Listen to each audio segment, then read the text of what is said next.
My last name is Morning Sky. 2 words. If you put them together, I become Polish. Morninski. Morning Sky. Is that a karmic training? Is it a karmic? Morninski. Actually, it was.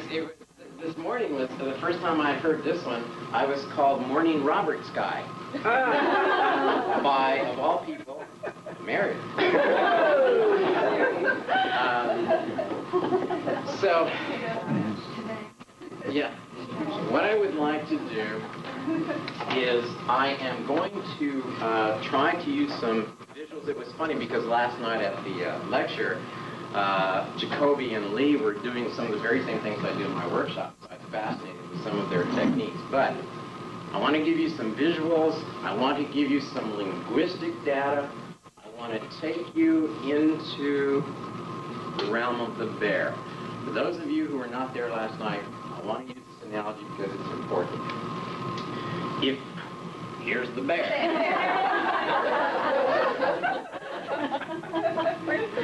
Now, if this gentleman here, he is, we know, the bear, right?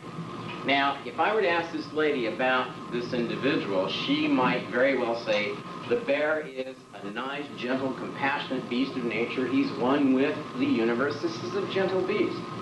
You turn around and you ask this lady over here, and she might say, well, the bear is a nasty, rotten, evil carnivore. My question to the group last night, and to those of you who aren't here, is, nice, gentle, compassionate beast of nature is her truth. Evil, nasty, rotten carnivore is her truth. My question is, what is the truth? Is it a combination of the two? Is it somewhere in between? Do we need to poll the entire universe to get an honest opinion of what the truth is? My answer, my suggested answer to you, it is not her truth and her truth combined in between. The truth is simply the bear. The bear simply is. He's not good, he's not bad, he's not evil, he's not kind, he just is. That's the truth. What I want to today pursue is what I'm, again, going to couch very carefully as the truth. I'm going to suggest it's the truth. You decide. You look at it, and if nobody bails out on me, it'll be the first time. Oh, really? I have You don't know how demented we are. Find out. We're gonna do. So, what I'm going to do is I need to, in the first segment, I need to get you to suspend disbelief. I need to get you to try to be as open as possible. My understanding of the Club of Choice, and because some of you are back here a second time, you do have an open mind. But I want to take you back. I'm not going to get into the history of the Star Elder at the moment. We'll do that in the second segment. What I first want to do is to build a foundation of something you've probably never heard in your life, which is the history of our galaxy. The history begins with a small point that supposedly exploded. And from this tiny little pinpoint, boom, the Big Bang. And according to scientists, astronomers, all of our brilliant scholars, the Big Bang contains all the stuff of our universe. Now, the Big Bang, according to our scientists, occurred approximately, 15.5 billion years ago. That's the common consensus, the common thought. But if any of you have read Newsweek magazine, Time, any of the new science magazines, Discover and Omni, you're going to find they have a problem because they are finding now that there are stars that, according to the very same techniques, now measure over 20 billion years of age. All right, now here's the problem.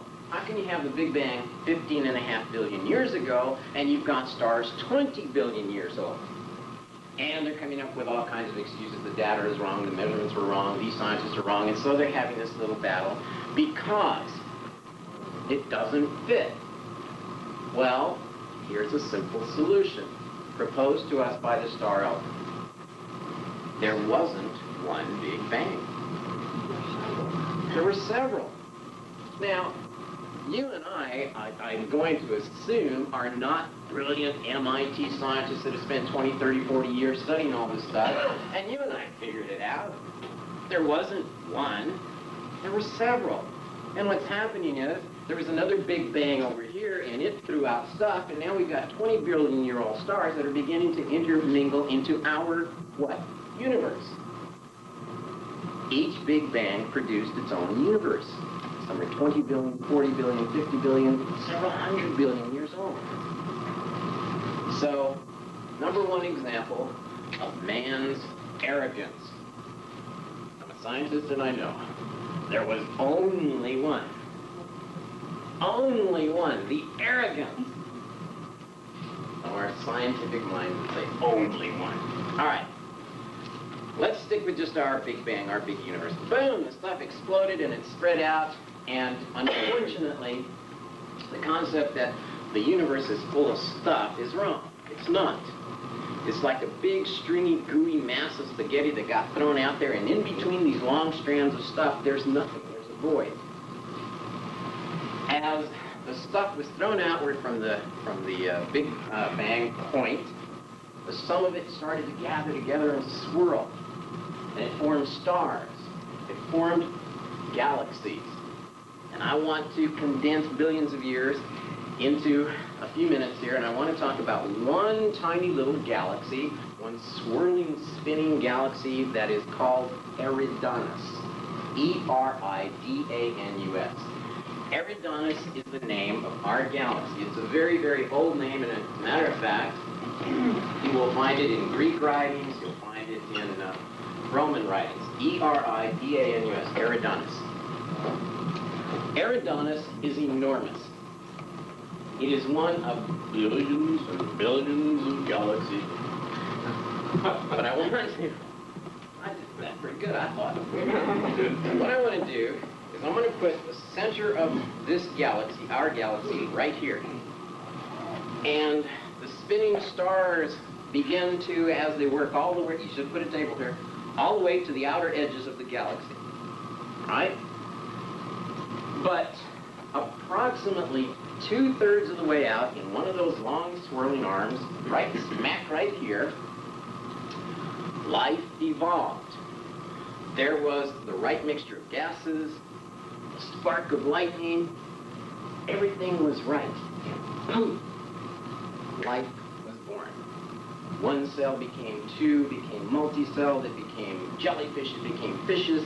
Some of them crawled up on the beaches of this little planet that formed on the star, and then it stood upright and it evolved into a humanoid. This is humanoid. All right? A head, arms, legs, and a torso. We, arrogant humans, say we're humans. We're humanoid. But point of fact, if you have, I'm sure you're familiar with the evolutionary formula, it says that somewhere between that first cell and us humans, there was an ape. You plug in an ape down here, and you end up with ultimately what is a hairless ape. That's what we're supposed to be. Well, some of us more than others. A hairless ape. But on this, in this star system, on this planet, instead of plugging in an ape, you need to plug in a small dinosaur. A reptile who evolves into a hairless, scaleless humanoid. We have, on this world, a reptilian humanoid.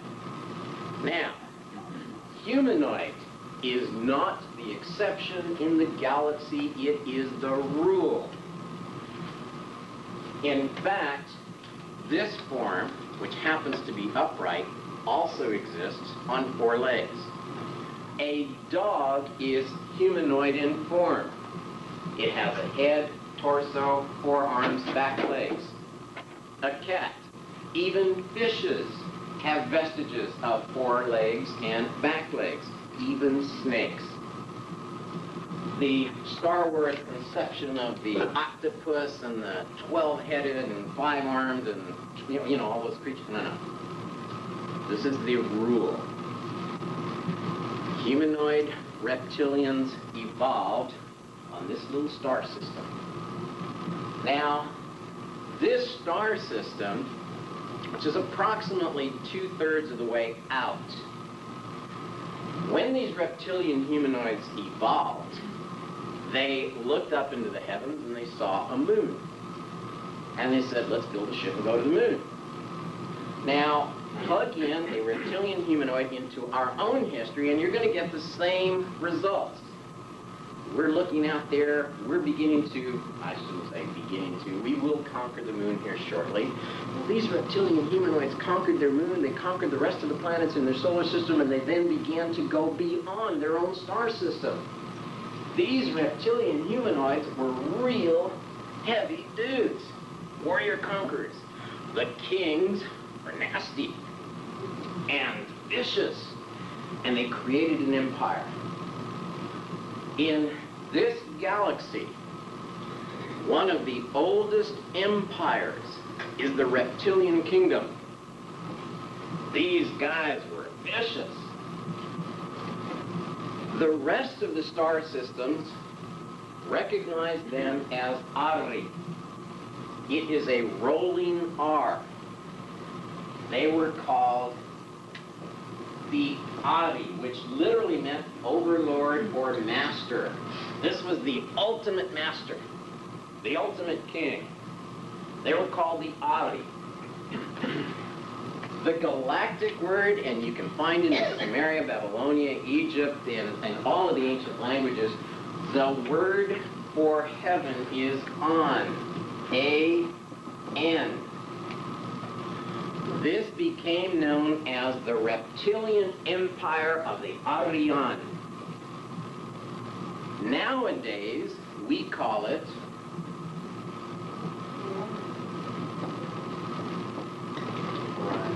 Orion.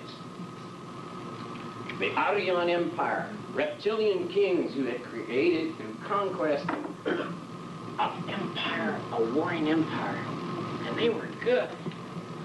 They built and lasted in their empire longer than the others. It is at this point the oldest empire in our neck of the woods. But I'll tell you something. As good as the kings were, at a certain point the queens took over. And here's another galactic rule. Never piss off the female of any species. Do you know what Murphy's Law is? Do you know what Murphy's first law is? First law? Okay. Don't piss off Mrs. Murphy. Well, that's a galactic rule. Never piss off the female of the species, because as good as the Orion kings were, the Orion queens were nasty, mean, vicious, and colder. And the empire that the kings had built, poof, it became much larger. It grew geometrically. The Orion Empire to this time frame, this time period, is the single most powerful, the biggest, and the nastiest empire there is. All right? So, you're not taking notes. Are you taking notes? I'm not taking notes. No. Well, you'll have to come on. I want to introduce to you... I have to get up with my fucking tongue for something. No, you don't have to say anything. You just gotta, I want to introduce to you the Orion Empire Queen. The Reptilian Queen. Now, remember this. We have here the core of the galaxy. Very dense, very thick with stars, far too dense for life as we know it to exist. Now, did I say there's no life there? No. It is far too dense for life as we know it to exist. Now, approximately 2/3 of the way out from the center is the Orion Reptilian Queen Empire. Okay? But here is a very crucial aspect of the galaxy. What's the main highway that goes through Houston? 45. Is it 45? 1045. I-10. Well, I know I-10. See, it goes through Tucson. All right. From the center of the galaxy, right through the center of the Orion Empire, all the way to the outer edges is I-10. And the queens have a lock on I-10.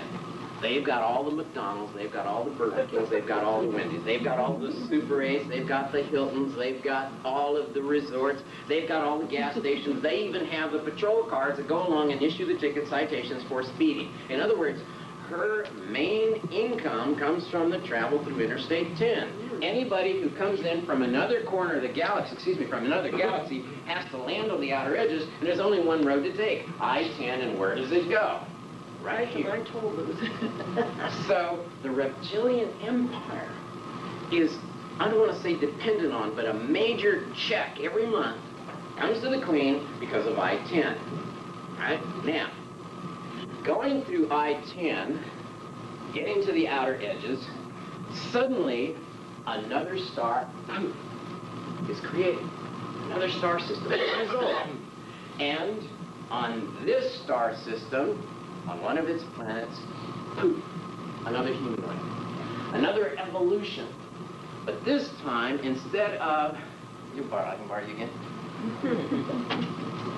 This time, right here, it's not quite on I-10. Step back just a little bit.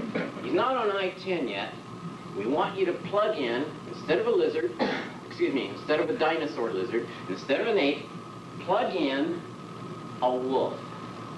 A jackal, and you get a hairless wolfman. These people were known as Kanus. This is K-A-N-U-S. Kanus. The dog kings, the wolf kings, the jackals. And these guys were nasty. They evolved into humanoids. They looked up to the moon. They did the same thing the Orions did. And they looked at the other planets and they began to conquer and create their own little empire. But now remember, these guys aren't as old. And Canis is the root word for canine. But these guys, when they conducted war, had a different technique. You go in and you conquer this world. You either obey the canine or the Canis kings, or your lunch. They devour their victims. They literally eat anyone who does not obey the king. Canis is the root for canine and cannibal. This guy eats his victims, devours them. Right? And as he begins to expand his empire, he starts to move slowly and slowly toward, guess what? I-10. Are you Now, serious? the reptilian queen looks at this hairless little wolf man and goes, okay, wait a minute. Billions of years of warfare have taught the queens a very necessary lesson. Nobody wins in war. You're going to lose life. It's going to cause destruction. So the reptilian queen sends an emissary to the wolf kings and says, okay, listen here, dude. By the way, it's a galactic word. Dude. Look, dude, you're getting too close to I-10. Now, I can come down here and I can mess you up big time. I kick your booty all over this place, but let's do this. You watch I-10, and from this segment out, you can have the McDonald's, you can have the franchises, you can have the cops, the toll booths, you can build the resorts. You collect everything from this point out. With this condition, I'm making $1,000 a month. I want you to send me my $1,000 a month plus 10%, and you can keep anything above and beyond that you collect on I-10 out here. Well, the Wolf King goes, well, I can't piss her off, or she's going to come down and kick my butt. So they agreed to a tenuous truce here. She says, send me my check every month, we'll let you alone. He now has her backing. He can begin to expand and go into other stars and says, look, either you start paying me or I'm going to tell the queen. So he now has credibility, He now has some backing. She now has the Someone doing my work for me. This is the dirty work. Here's the executioners. Now, how many of you are familiar with constellation lore? Orion in the constellations is who? The Grand Hunter. Okay? But he has 2 loyal and faithful dogs at his feet. Right? I'm sorry? Right. I'm going to show you just a very quick linguistic breakdown here. The war technology. The Orion Queens learned something from war. You're never going to win. So they decided and developed a technology so that when they came into a new world to conquer it, she figured out why eat you guys. I mean, this is a total waste of perfectly good servants for the system. So she said, what do we do? And her scientist, her military general said, look, instead of killing him, instead of eating him, let's very simply reprogram the brain. You are an electronic biochemical individual. You can be reprogrammed, so they developed the technology to put someone in a chair and they go, zap, okay, we'll just rewire his head. Yes, ma'am, anything you want. I'm obedient servant to anything that you want, my dear queen. This technology, the Orion technology, was referred to as the consonants MK, Mach, and the K is a guttural K. It's like a G. It's as if Loch Ness Monster, it's actually Loch.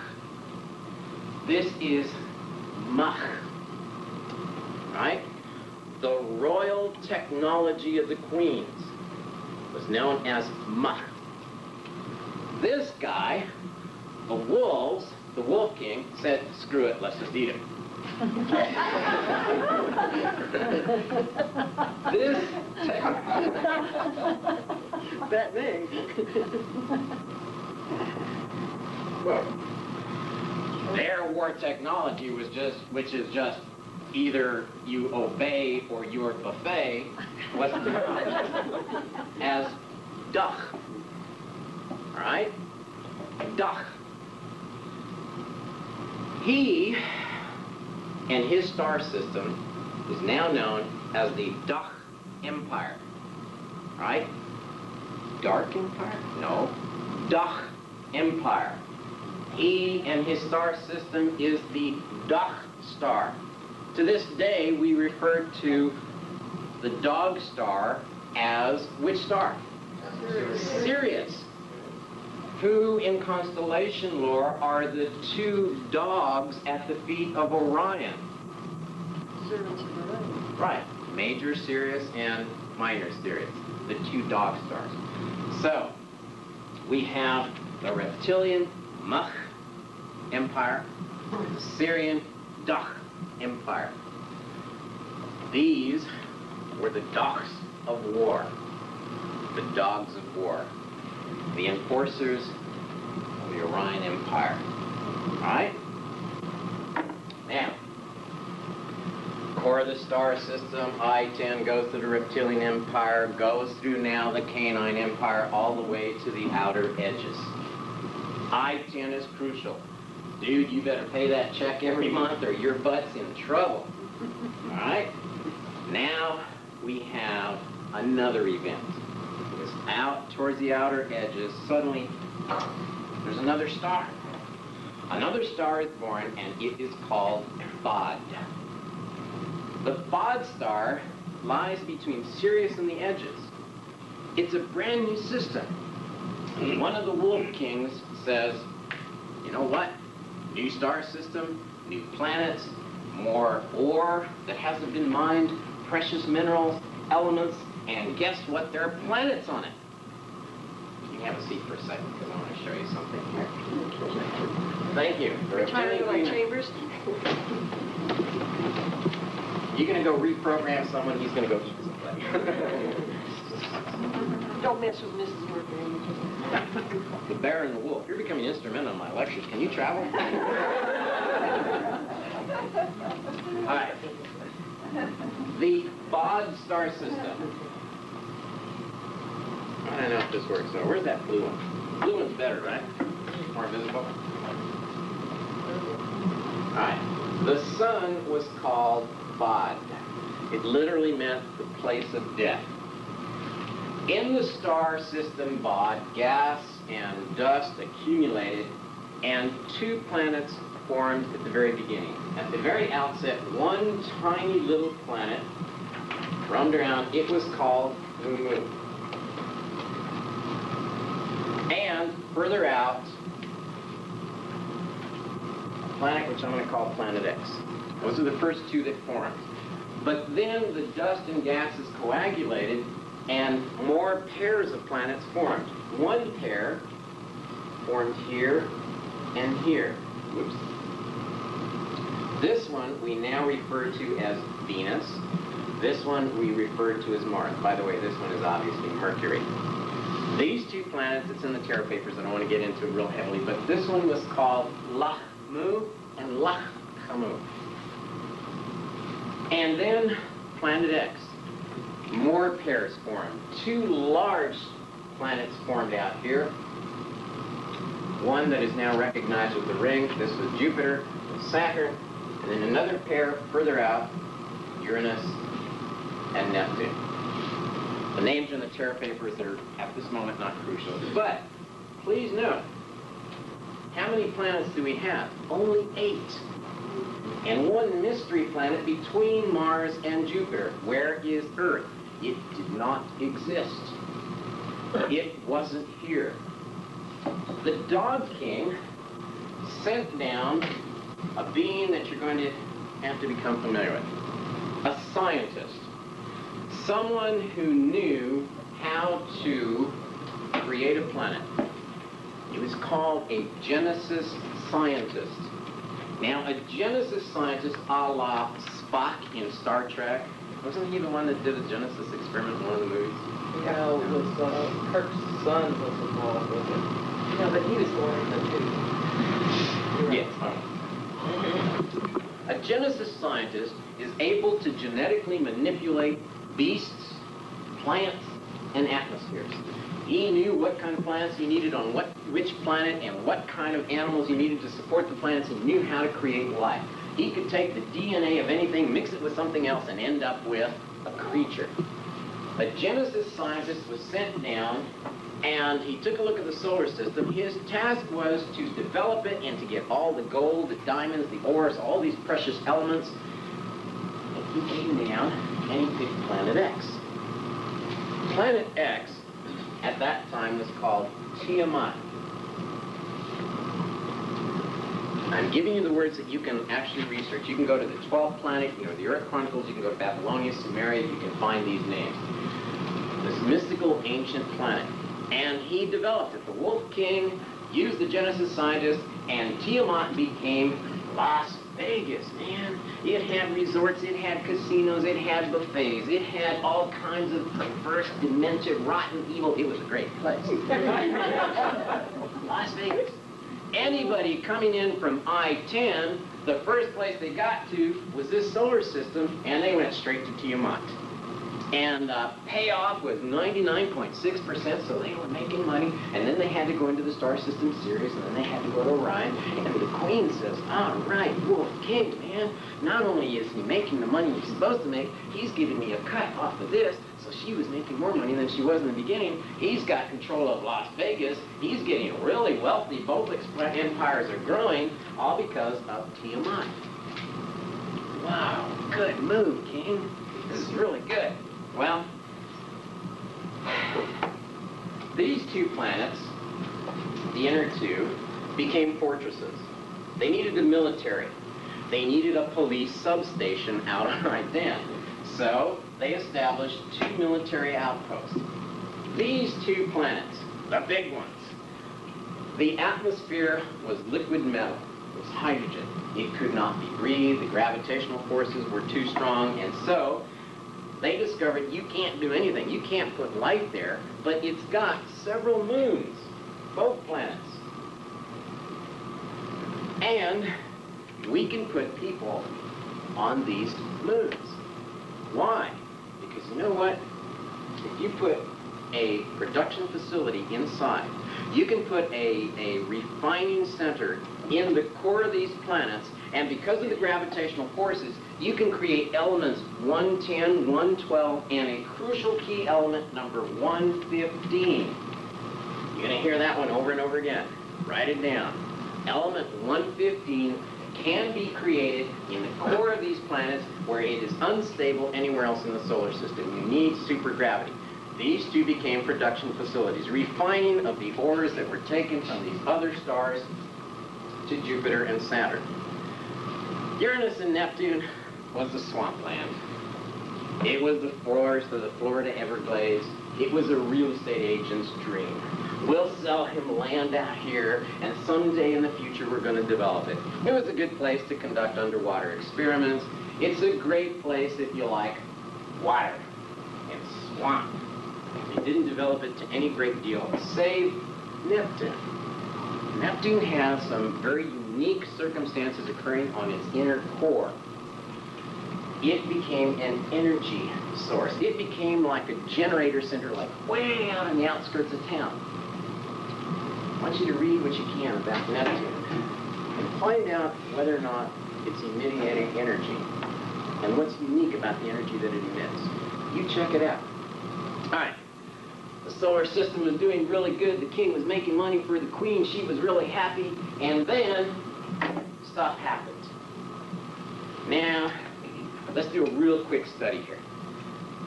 Wake up in Egypt. Wolf King is out here. The reptilian queen is over here. Okay? Here's where we start getting soap opera time. Now, he's got Las Vegas out here. All right? And things are happening. And one day, the king has a brother-in-law. Did you be the brother-in-law? I'm sorry, I said brother-in-law. It's his brother. Now, his brother is called the royal cupbearer. He's the number 2 in command. He's like the vice president, okay? But I'll tell you something about the Canaanites. I'll tell you something about the jackals. Don't trust the wolfman, because they eat their own. Anything to ascend to the throne. The worst stories you've ever heard in medieval kings and princes and all the assassination plots is on steroids here, man. This guy was after the throne, period. Most of the kings who ascended to the throne did not get there through rights of succession. They got there through assassination, murder, poison, you name it. Well, this brother has been plotting for quite some time to undo royal king. His name was Han. It's immaterial this morning. He was the one responsible, right? Well, he goes to go see the queen. When he comes back, there's an ambush. They assassinate the great King Han. Sorry. Now, A-L, he steps onto the throne. He is now the king. But, did you come up, Rich? The great King On has a son. His son is called Anu. Anu looks at him. Now, do you think he's pissed off at him? In a second. He knows he's still alive, and he's got family and followers. He's still got links. He could do him in, but he could use his support, so he decides to make him vice president. This way, I've always got him in control. And then she's going, boys, just don't mess with my check. Slap him around and send me that money. She says, we better talk. So he flies all the way over to see the queen, right? And he sees the queen, and what happens? The throne's empty. And Prince Anu goes, gotcha, man. And he steps in, and he plots an ambush. But do you think he's already played this game before? Damn mention. And as he's coming back, he goes, oh, poop. Now, he's been overthrown. The Anu family who originally created the solar system, these guys, I mean, it was his dad that started everything. He's not in great favor with the Syrian people anyway, but where's he going to go? He knows if he comes back, his butt becomes a can of Alpo. So, so where can he go? the new solar system. Goes to the no solar system way out here. See you on Earth, buddy. He moves in to Las Vegas. He was instrumental with the Genesis scientists who started it anyway. He's got a lot. Now, this is King Al in the solar system. This is King Anu. This is the reptilian queen. So we now Does she have... have a name, I know? Yes, she does. And we now have And it is. the king out here. And he says, all right, let's bump his ass off, destroy whatever it takes to get rid of his ass. And she says, No. don't mess with my check. Right. Work it out. So he says, Queen, tell you what, I'll give you everything that you were getting before plus 10%. And I'll give you all the gold that we get from our solar system. And the queen says, whoa, such a deal. And she goes to the king, the wolf king now, the prince who has been, well, his dad was killed, and tells him, knock it off. Relax. Don't mess with my check. So now, he's alive and well, and he killed his dad. Is he pissed? In a second. And now he can't kill him because she said, don't mess with my check. Right. Is he pissed? Even more so. So, we have a tenuous truce. The queen's getting her check. He's getting his cut, but he's still pissed because this guy's alive and well. And all the poop that he's done to his family, he's alive and well.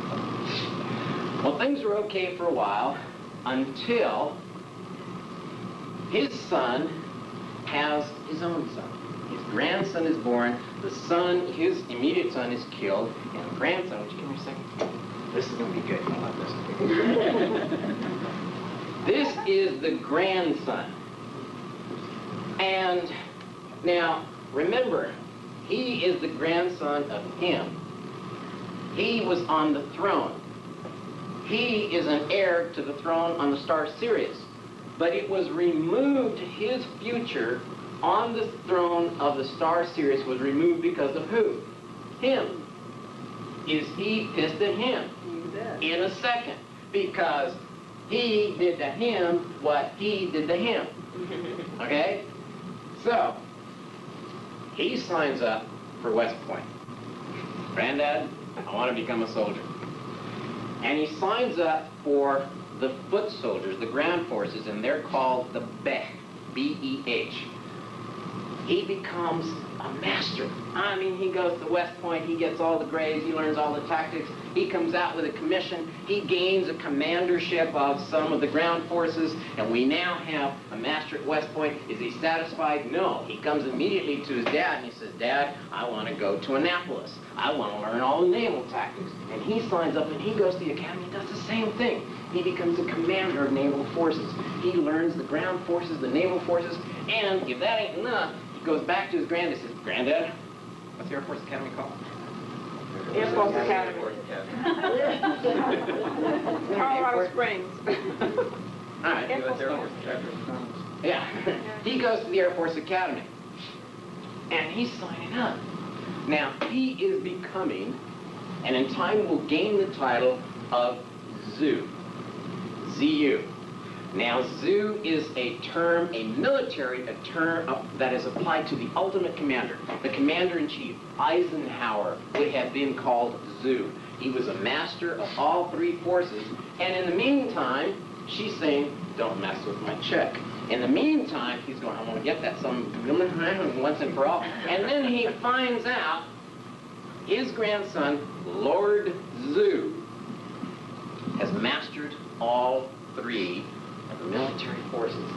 Is he worried? I bet you he's worried.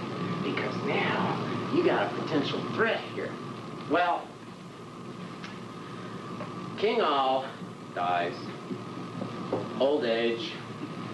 Got a bone stuck in his throat. Something happened. He passes away. What's the tentative lifespan? Like hundreds of thousands of years? Hundreds of thousands of years. We're talking about probably, and this little short battle, 1,000,000 years. Okay? He passes away. He's ascending to the throne. His family has a lock on a relationship with her. Is he worried? Damn betcha. He is. And so he says, well, wait a minute. I know you're the king, but I have a far more important position for you. So he summons him, and he brings him to the Syrian kingdom, where he becomes vice president. Right? So he goes to be vice president. Now what happens to the throne over here? He sends his oldest son, we'll talk about him later and give you names, but he sends him over here and he becomes temporary king while he's watching him. Well, he is obviously pissed because this whole circumstance has removed the throne from his grasp. So he decides to make a plot with the people, his soldiers, all of the forces he had worked with back on planet Earth. Back on the solar system over here. So one day, the son, the temporary king, says, Dad, I got a problem. You got to come down here and handle this because nobody's paying any attention to me. Everybody is listening to all. Listening to the family of all. They want King Zu. There are strikes, there's protests. You got to come down here. You better bring him down and make an appearance. So the two of them fly back to the solar system. But he set up a trap. The Wolf King says, look, no problem, we're going to triple the guards, quadruple the guards, and he sends a bunch of guards with him. They all come back down here. He comes to the throne. Huh? You come back to the throne? Oh, just like the Democrats and the Republicans. And he comes back over with him, but there's an ambush. And these two end up, he gets all his forces ready, they eliminate the son, get rid of his body, don't kill him, they make him scurry off as he's coming in, they set up an ambush, his guards take over the entire solar system, they set a trap, he shows up, and he shows up in the Royal, the Royal Starship. This is a huge, planet-sized warship. It is equipped with the single most powerful laser cannon in the technology. The Death Star and the Bingo! Star Wars. The Death Star. Now, you should start asking questions. You're like, Jesus, where's this coming from? Okay, here's the star. He comes down in his flagship, gets out of the flagship to go to the court. His troops take over this warship. He finds himself in a scout ship. He has to escape into wherever he can to get away. He seizes the Death Star. He seizes the solar system. His butt has to go running back to Sirius. And he limps back, and he took a big hit. He took a big hit getting back home. Now, is he pissed? The Queen says, what's going on? Don't mess with my check. So, Lord, now King Zu says, Queen, Yes. Queen, and she steps forward and she says, Don't mess with my check. excuse me, this is my workshop. Wait a second. He says, listen, Queen, and the Queen goes like, yes. Checking him up and down. I'm like, got nice legs over there too. So she's starting to get kind of a hankering. He says, Queen, look, my family has always adhered to our treaty, to our agreement, and henceforth I will live up to anything and everything we have always agreed on, plus I'll give you an extra 5%. Wink, wink, wink. She goes, honey, just don't mess with my check and just come and visit me every once in a while. So they've established a direct relationship now. And is he pissed? He just lost his Death Star. He just got kicked out of his own solar system. Now he doesn't even have any direct control over this king as long as he obeys her. He's now got a direct line with him, the Queen. Wow. We got a situation. You got it. So he plots, and he plots, and he can't find a way to break that relationship until one day,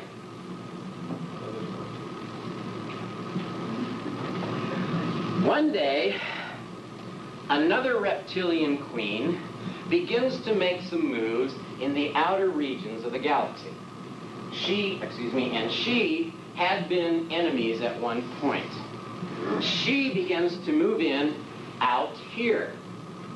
And she goes to Lord Zhu and says, "Hun, we can do some conquering out here and get some wealth and create a mini little empire." So she goes like, "You think we can work together?" He says, "Well, sure, I think we can work together." But the queen over here goes, them two are getting a little too close, they're getting a little powerful, and he sees an in. He goes to the queen and says, look over there, man. Look at them two. You don't like her, I don't like him, they're plotting together. He created a rebellion, he overthrew me and seized an empire. He didn't have any backing. What do you think he's going to do now that she's over there? You have a question? No. So, he manages to convince the queen there's something more than business over here.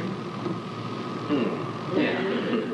So, she says, okay, let's do it. Just make sure that my paycheck arrives every month. So she sends her reptilian Mach forces and combine with the Dach forces, and they sweep down on the solar system. She flees back home. Thank you. And they sweep down on Eridanus, on the solar system. And from the outer edges all the way to the inner core, they destroy the planets of Venus and Mars that were once planets with an atmosphere of water, lake, trees, plants, and buildings. They devastated Venus and Mars, the military outposts. They came in, they destroyed the colonies on the big planets, and they went after Tiamat. He had, captured the Death Star. Remember that? He is now known as Arzu, Ares. And he conducts a battle. It's a very long thing. I'm sorry for the details I can't get into, but let's say this entire solar system is devastated, and whoops, where's my V marker? Tiamat, the central capital, is attacked, and King Anu, the Wolf King, says, screw them all, destroy it. No prisoners. And he attacks the planet so strongly, so heavily, that it literally blows up. A large fragment on the backside is thrown inwards. The rest of the planet is in pieces, moons, different pieces flying in different directions.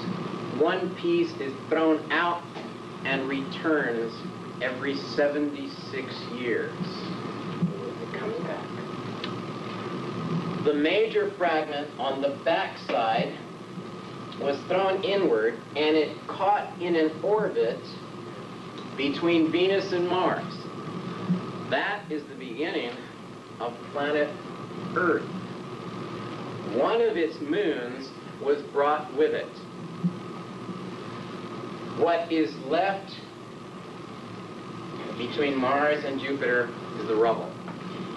Did Tiamat The have two asteroid moons? belt. Tiamat had many moons. As a matter of fact, one of these moons was kicked out and became Pluto. One moon came with this planet and became Luna. Okay? What I have tried to give you here is a very brief galactic history. We've created a solar system, and now we have destroyed it. I want to thank you. You can sit down, but I want to show you some linguistic studies here. Thank you very much, guys. I appreciate it. Now, Earth is created from the destruction of a central planet, the moons and Pluto, and life is devastated. God bless you. Venus and Mars destroyed in the colonies. Well, let's do some studies here.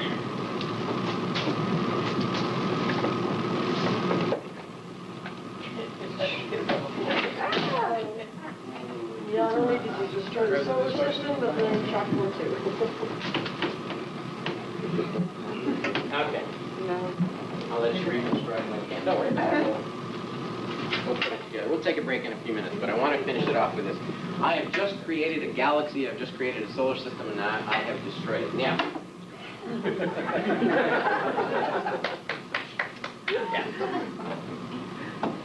on this solar system, we had a king, a rebel upstart, the grandson of a wolf king who created a revolution and created an empire, and it was destroyed because of the rebel upstart. His name was Lord Zu, then became King Zu. It is the practice of the galactic kings and queens to always double the name if they ascended to the throne. It's the same as saying, well, there's a big rock and a big, big rock. It increases the power geometrically. Lord Zu, King Zu, was now called Zuzu, or Zuz.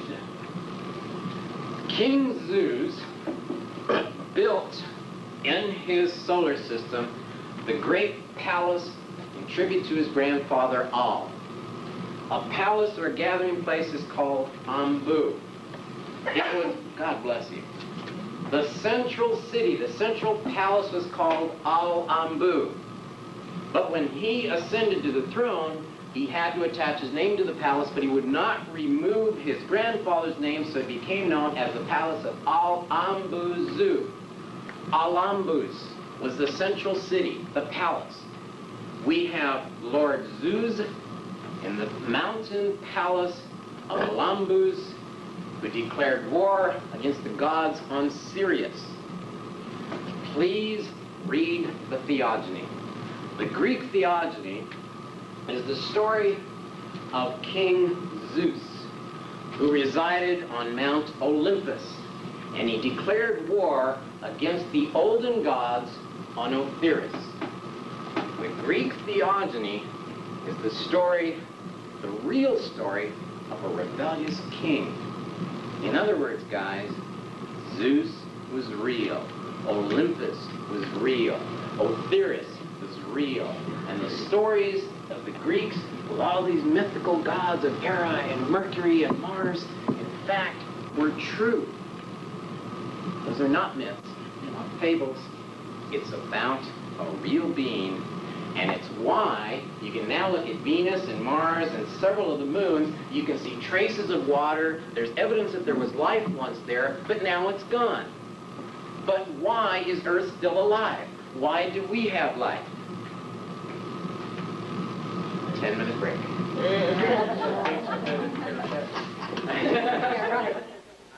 Okay. What I would like to do now is, this is the crucial point because it involves us. If any of you familiar with Zecharia Sitchin and any of the Earth Chronicles books, the 12th Planet, Genesis Revisited, Lost Realms, Wars of Gods and Men, When Time Began, there's another one I don't remember, I missed it. But at any rate, this is where the Earth Chronicles begin. And I want to explain some things and show you with this reference why some of the things Dr. Sitchin is saying is slightly incorrect. But I want to begin with the Star Elder. In 1947, everybody is familiar with the crash that occurred in Roswell, New Mexico. Approximately 1 month later, a second disc came down in what is now known as approximately the Four Corners area: Utah, Colorado, Mexico, Arizona. I don't want to get too specific, but another disc came down. 6 young Indian men who were out on a vision quest were near the crash site. They were foolish enough to go out, discover the site before the soldiers arrived, and in the wreckage they found one live extraterrestrial. They rescued him, took him to the campsite, and there they began to communicate. Is it me or am I hearing voices? He's ordering your pizza. Oh, pizza. That's okay. And I am abbreviating the history here. We talked about it last night. For those of you not familiar, we have a handout. We have some material on it. But the story that I am presenting to you came from the Star Elder.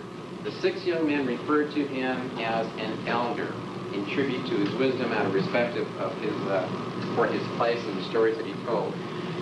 And the history that I am presenting is what I have reconstructed using the tales of the Star Elder, using his revelations, and plugging them into our own history. The little, 1 hour or so presentation that I just gave you is a result of approximately 30 years going back, digging up cuneiforms and hieroglyphs. I can read hieroglyphs. I can't believe this. I don't know how I can read hieroglyphs. And reconstructing this history. There isn't anything that's on here that we can't, in some ancient record, show the linguistic breakdown, how it occurred, where it's from. But now, man, what about planet Earth? I've shown you in the previous segment how Earth was, Tiamat was destroyed, flung inwards, and it actually, the remnants of Tiamat became planet Earth. Now, if you look at some of the tectonics plates books, this is the story of the continental shift. If you look at the earliest reconstructed tectonic plate maps of Earth, you will note that they have created what they call Pangaea, one large massive continent that has broken apart and is now beginning to spread around to the other side, which was nothing but ocean. But if you know anything about planetary dynamics, it is impossible for a planet to naturally form with all the landmass on one side and the water on the other. It would be out of balance in a moment. It doesn't work. The only way you can get landmass on one side and a huge gaping hole with an ocean on the other side is if there was some sort of cataclysm, a chaotic event. Some astronomers and scientists are now saying maybe Earth was collided with a comet, an asteroid. Something interfered. They're right. The huge gaping hole left on the side of Tiamat was filled in with the waters. And the continental shift is now a result of Earth trying to heal itself, and all the continents are shifting over to fill up the hole that resulted from the destruction of Tiamat. Tiamat, the remains of it, came into the third orbit, but not completely unpopulated. There were small bacteria, viruses, and small animals that did in fact survive the destruction, the collision. And these plants, these animals began to thrive. They began to grow. It began to self-heal. And after a few million years, it actually became a planet with a minor atmosphere once again, and it had minimal plant and animal life. Well, so what? What happened to the Wolf King? What happened to the Reptilian Queen? Well, the Reptilian Queen, remember her priority. The check, hon, the check. The Wolf King says, got rid of that little upstart Zeus once and for all. But look what he did. He destroyed Las Vegas. He destroyed the solar system. He destroyed the foundries. He destroyed the refining facilities.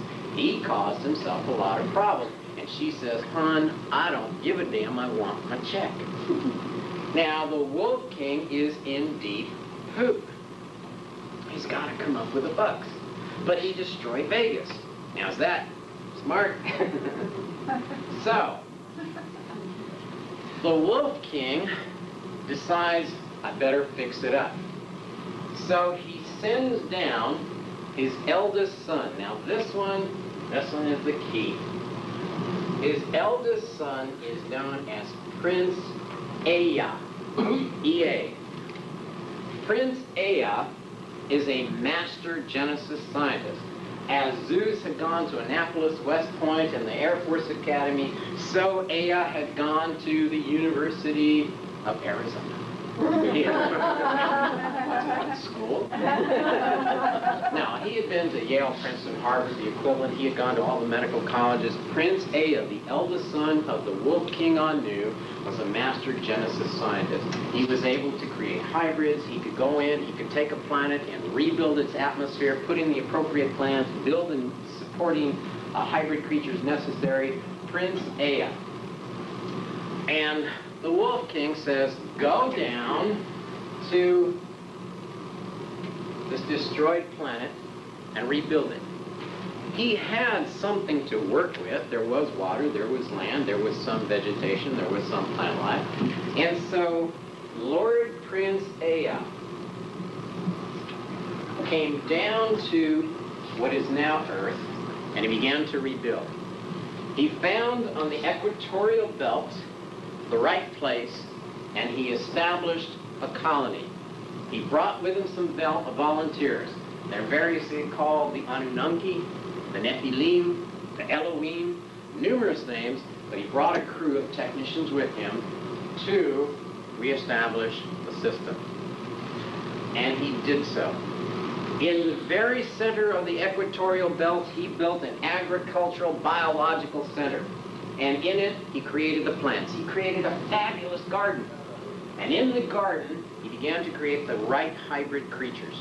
He would oftentimes take the very creatures born of this planet, he would take some Sirian from the star system Sirius DNA, and would bring and breed it, genetically mix it with the creatures here. This planet, however, has a nitrogen-based atmosphere. Nitrogen is poison. It comprises 80% of our atmosphere. I'm sorry. Yes, we need oxygen, but 80% of our atmosphere is poison. Not all of the Sirian experiments, as a matter of fact, most of the Sirian experiments didn't work. He had to take creatures which had evolved and could survive in nitrogen and use them to rebuild the planet. And he did extremely well. The garden was a tremendous success. The creatures that he fabricated, that he genetically engineered, began to spread out. And they gave off carbon dioxide. The plants took in the carbon dioxide. They created oxygen. And in fact, he repopulated the planet. Prince Ea was given the title the Lord of Creation. A Genesis scientist whose logo are two intertwining strands of DNA. In fact, it's the double helix. It is the root for the caduceus, the symbol that is used in the medical field today. The doctors. Genesis scientist, the Lord of Creation, begins his garden and he's successful. And the Wolf King says, son, you're doing extremely well. But you're spending too much time in the garden. I gotta get the gold. I gotta pay the damn queen. Every month she wants her check. Look, son, leave the garden alone. Let's get the gold mines going. Let's get the production facilities on Saturn and Jupiter going. We gotta get more diamonds. We gotta make some money, son. And he says, sure, Dad, no problem. Ea begins the facilities and he's successful, but he keeps going back into the garden. The Wolf King says, son, I'm sorry, we got a problem. You're spending too much time in the garden. So I'm going to send your little brother down. Now the little brother's name is Enlil. Enlil, younger brother of Ea, is a business manager. He's an accountant. He's been to Harvard, he's been to Yale, he knows how to work the books, he knows how to be efficient. He is known as the Lord of Command because the Wolf King says, son, you've been doing real good in the garden, but your brother's in charge. Ultimately, he's what's going to keep us in the black.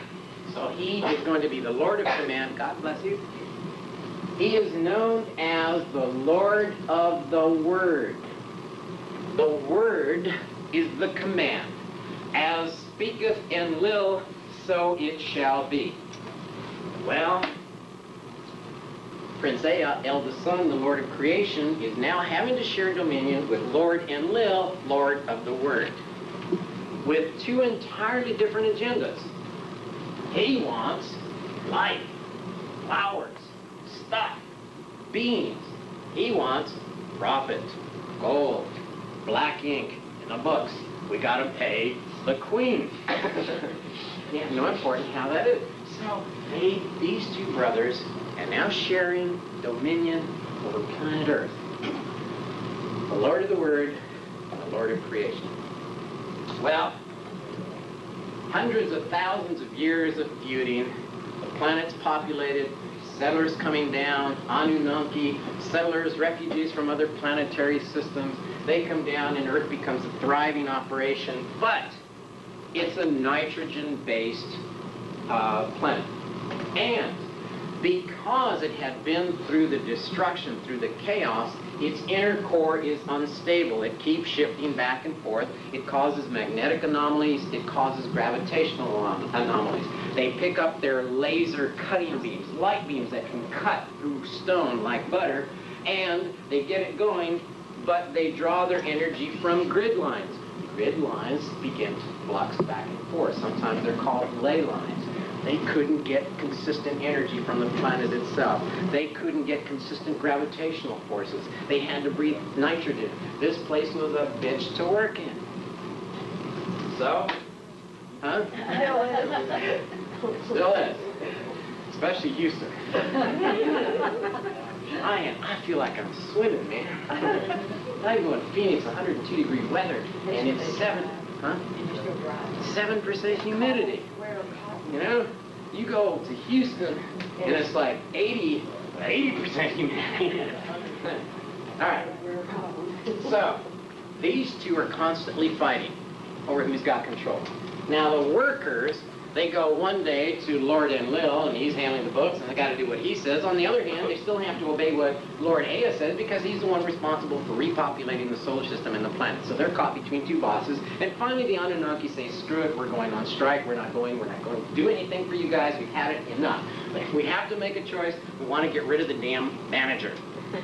Forget it. The books. We'd rather go with him because he lets us play a lot. He wants to go into the garden. He wants to have picnics, right? Well, so the word goes out, and they say, strike. Dad, the Wolf King, says, oh, geez. So he comes down here and he says, now what the hell's going on? The Anunnaki are on strike. They don't want the Lord of the Word. The Anunnaki aren't really thrilled with Lord Ea, but at least he lets them play. Lord Ea wants to get rid of Enlil. Enlil doesn't want to be here anyway because he wants to be back up on Sirius because he wants to kick his dad in the butt so he can take over the throne of Sirius. Nobody wants the Lord of the Word, and he doesn't even want to be here. So the Lord Wolf King, Anu, says, now what the heck am I going to do? We need to introduce one other character. Baby Sister. Baby Sister is known as Nin-Her-Sag. Okay? Nin-Her-Sag is also a Genesis scientist. She's not as good as her brother, but she's a Genesis scientist. She liked dabbling in the laboratory. So, Nin-Her-Sag, who was working with her older brother, one day she says, geez, we need to build a hybrid creature, one that can survive in this atmosphere, one that's strong so that it can carry some of the gold in the ore, because sometimes our electronic equipment doesn't work, and we need it to be able to obey a command. So she took one of the beasts that had developed here, and she took its DNA, and she took some Syrian DNA, and she mixed it together. The beast that she chose was called the Men, M-E-N. Now, the Men was a strong beast, very thick of shoulder and heavy and strong, but even with Syrian DNA, and they took humanoid Syrian DNA, the beast could walk upright, the beast was strong of back, but it was dumb. Couldn't obey orders. Well, the first beast,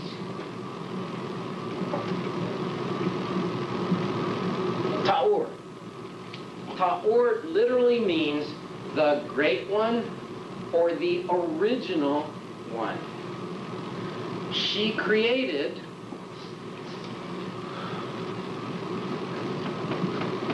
the Minotaur. Now the Minotaur was the men is the word used for a bull.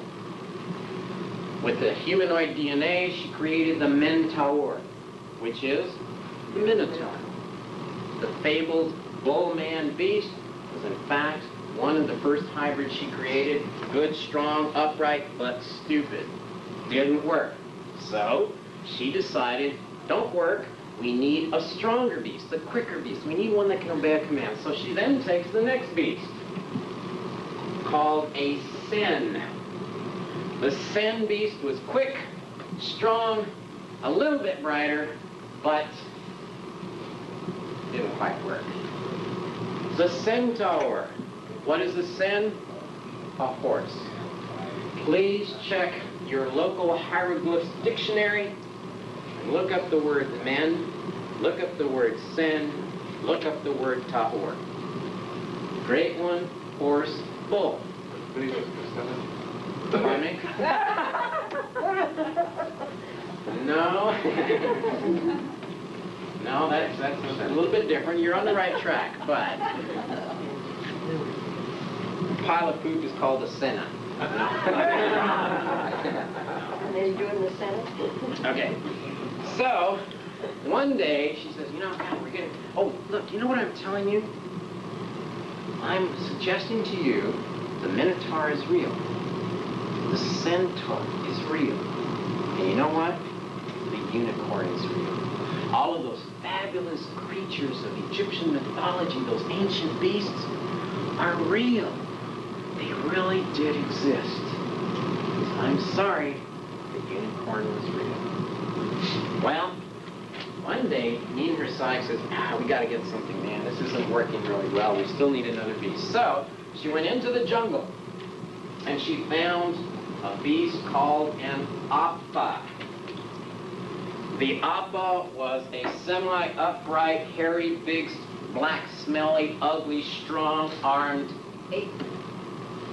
She took some of the Appa DNA and she took some of the Syrian DNA and she mixed it together, and lo and behold, it was a beast. He was upright, he was strong, he could live in the nitrogen-based atmosphere, and he could obey a command. She went to her brother and said, bro, I did something. You want to take a look at this? A little nervous, but in fact, it was man. And you know what I'm saying here?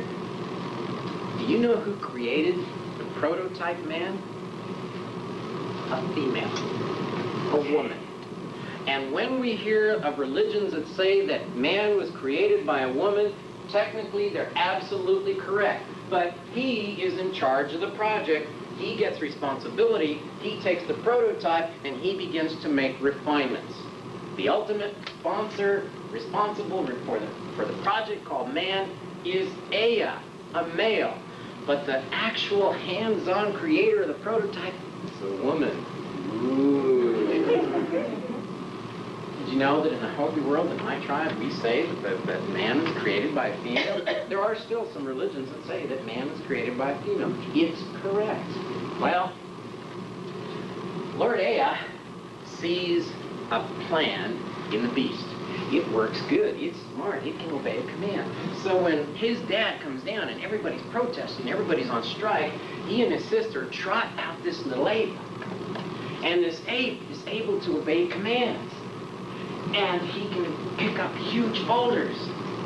And the king wolf is going, whoa, all right, this looks really good. And the workers are going, hey, we can put him in the mines, we can put him out in the fields, and we can become the managers. And Lil goes, all right, now they've got a solution. The workers have some beasts they can use. He can take dominion. I can go back to my planet and aim for the throne. The Wolf King issues a command. Henceforth, Lord Ea, you and your sister will go into your biological center, and you are going to create these beasts.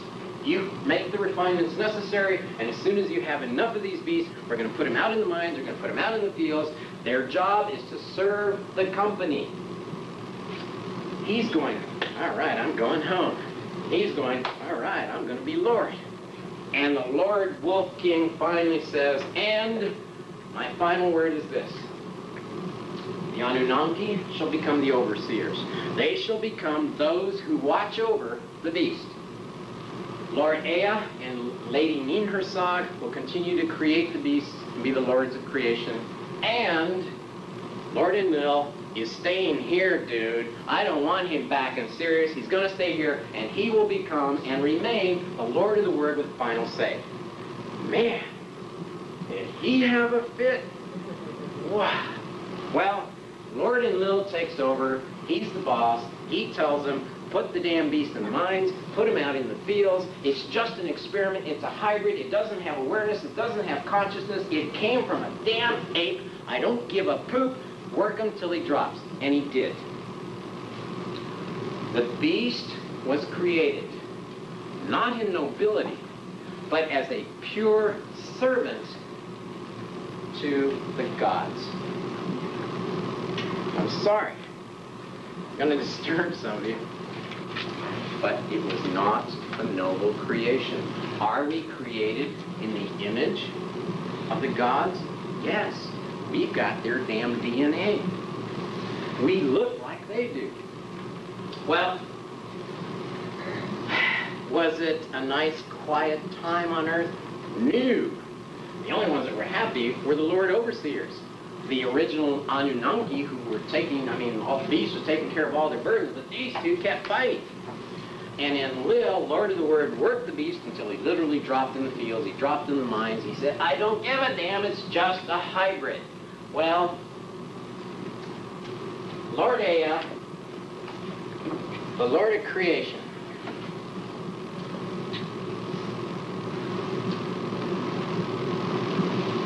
Da, or T-A, it's a dental D, dental T, Da. Da, Ea, Da literally means creator, the creator. Da Ea, Lord Ea, Lord of creation. Da Ea is the root for Deus, Dios, Tao, Yalpitar. This is the name of Lord Ea is the root for all the terms that we use for God. I'll give you this one. Ea. In all of the ancient languages, the suffix "u" means of. The works of Ea, the hybrids, the plants, the reconstruction of the planets, everything that he did was known as Ea-u. Ea-u was in time changed to Eyahu or Eyahu or, excuse me, Eya. I'll do this again.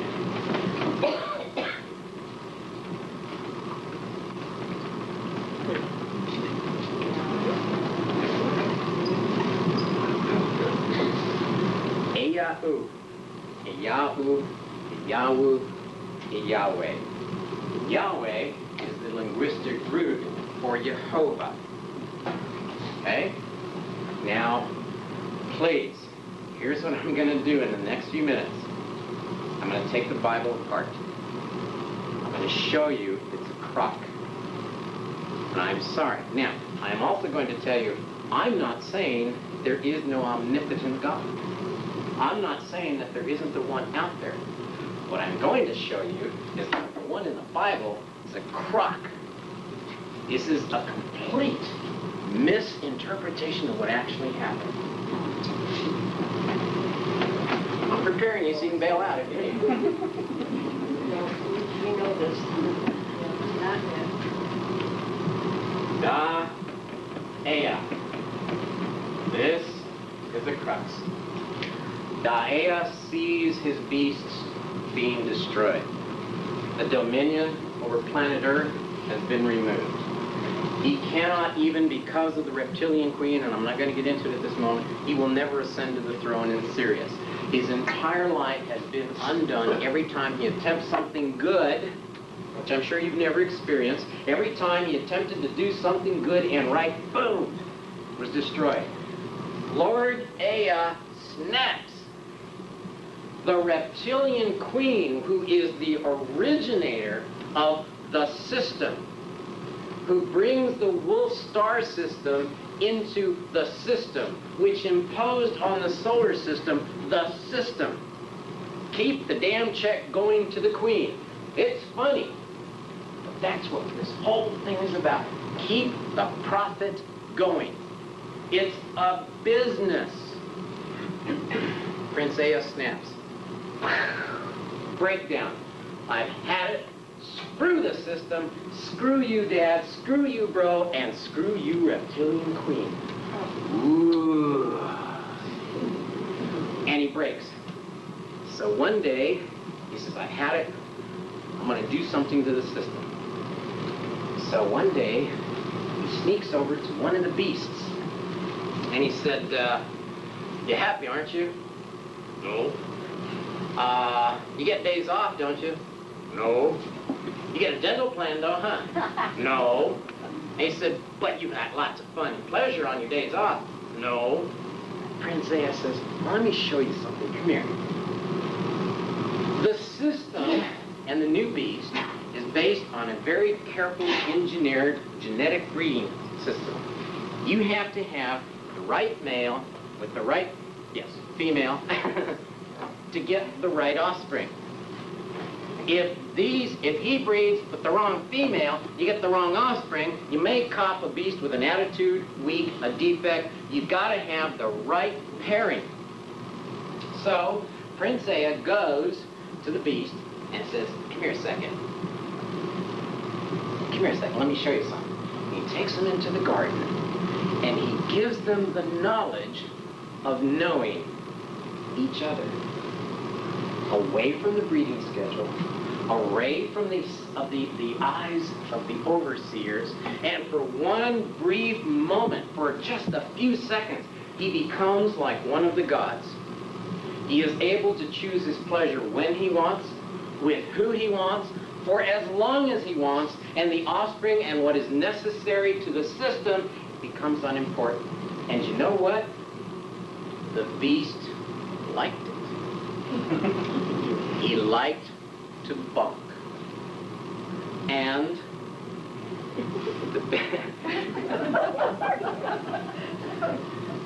Lord Ea goes, you like it? He says,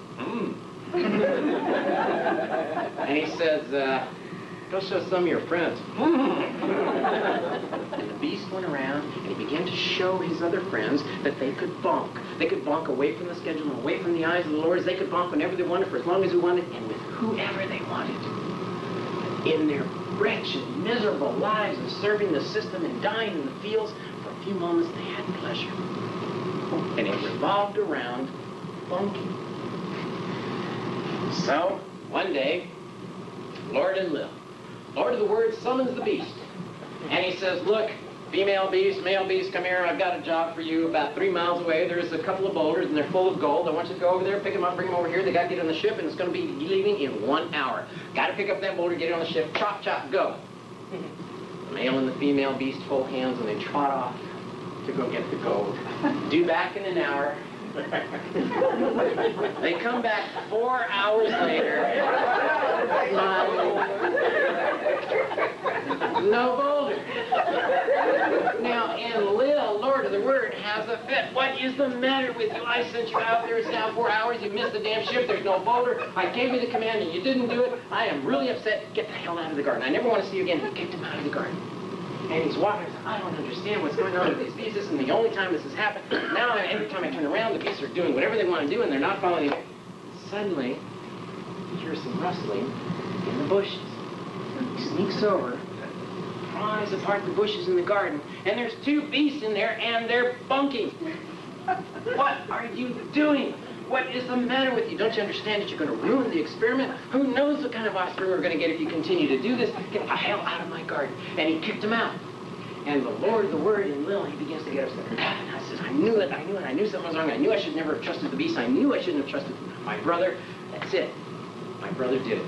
The Lord of creation, Prince A, is the only one that could have gone into the garden. He's the only one that could have taught the beast how to do this stuff. He is the one that busted up the system, that son of a... And so he got upset. The Lord of the Word asserted his command. And he said, henceforth, any beast who is caught bunking without my permission shall be cast out of the garden. When I pair the two of you together, it is a union that shall never be broken. It is a sacred and holy union, so saith I, the Lord of the Word, and thou must not break that union. Not only that, henceforth, Da'ea, and everything attached to him shall be evil. He is against the system. He is against us. He is the most evil thing there is. The word for Lord is Baal. It's even used in the ancient Hebrew. Da'ea Baal is evil. Da'ea Baalik. Da'ea Baal is the root for, excuse me, diabolic. Forget it. That's right. Da'ea Baal, diabolic, Diablo, which is the root for devil. What was evil was busting up the system, was ignoring the rules that maintained getting a damn check to the queen. What was the way? Very simple. The ancient ones misunderstood. Many of the ancient religious elders misunderstood when they said, and a prophet shall lead them.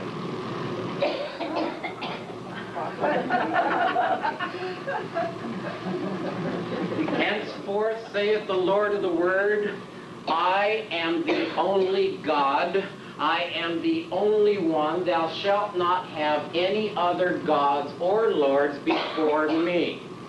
2, henceforth, every 7th day, your butt is going into one of my meeting halls, and there you will praise me, you will promise to be loyal to me, you will obey all of my commands, so saith I, the Lord of the Word.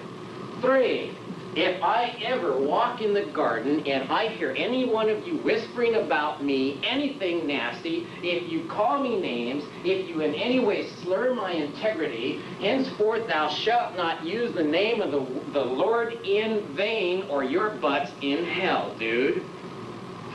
And you know what, lady beasts? You remember how in the experiment we would take you into the birthing chambers and you could have your offspring and it didn't hurt? Well, now, bitch, go out there and have your baby, and it's gonna hurt, lady, because you're not obeying my commands. So what am I saying, guys? The Lord of the Word issued commands to punish the beast who busted the system. The beast who did that was kicked out. He was called Adamus. Adamus literally meant a created monster. Adamus. And the female was kicked out of the garden. Let me sum this up for you. The stories about the Lord of the Word, the Lord of creation, the creator of man, is not one God. It's 3 separate entities.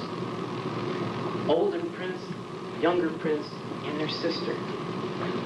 The commandments are literally commands issued to maintain the integrity of the system. It's designed to keep you serving. Now, doesn't this make a hell of a lot of sense? Well, let's take it further. Let's really piss some of you off. The beast got kicked out of the garden. Now, Prince Ea, Da'ea Baal,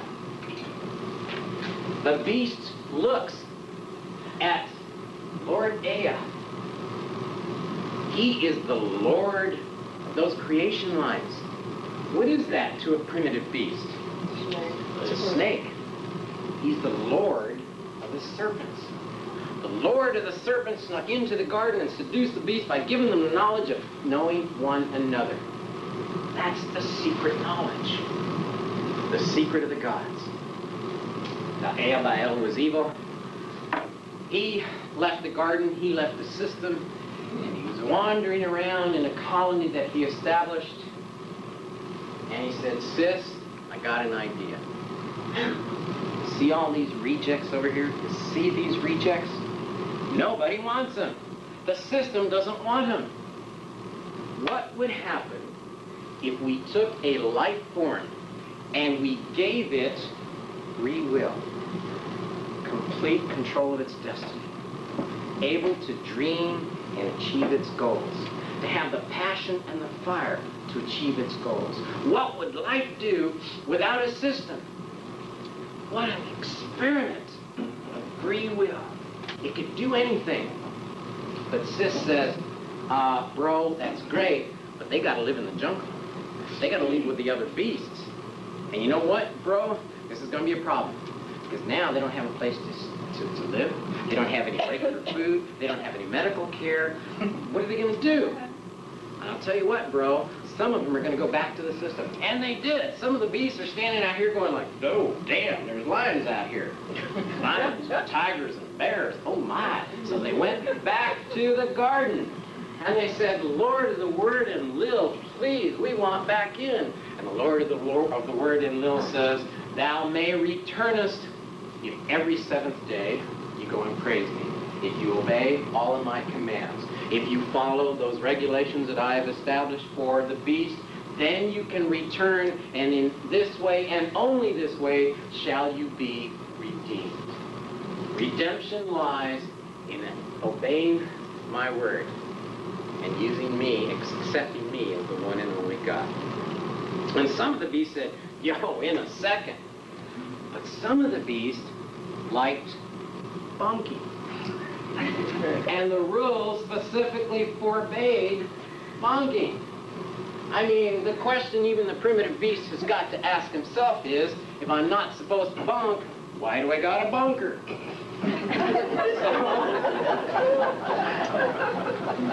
Prince Ea said, I got it. I know how to keep the beast from going back in the system. And I know how to fix the beast so that even if he does go back in the system, he's going to want to get back out. He's going to hate it inside the system. He's going to get frustrated. And I know how to do this. So he went to the beast. And remember, he's a Genesis scientist. He took the DNA and he took that sexual stimulus response and he cranked it up and he cranked it up and he cranked it up and he cranked it up. So much that, you know, to this day, the reject beasts think about bunking. According to a national report, the reject beast likes to bunk, or at least think about bunking, every 10 minutes. Did you know that? Did you know that the latest national survey says that the average citizen of the United States, every 10 minutes he goes, and then he walks along, Every 10 minutes, the average citizen thinks about bunking. And Prince Ea counted on it. What am I suggesting to you? I'm suggesting to you, you're a reject. You blew the experiment. You don't like the system. As a matter of fact, you'd rather bunk than work. You'd rather bunk than pay your taxes. You'd rather bunk than pledge allegiance. As a matter of fact, you'd rather bunk than almost anything. Now, some of you are going like, you too, huh?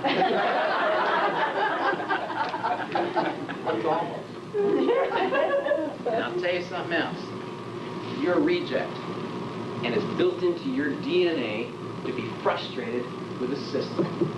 You don't like it when anybody tells you, thou shalt not.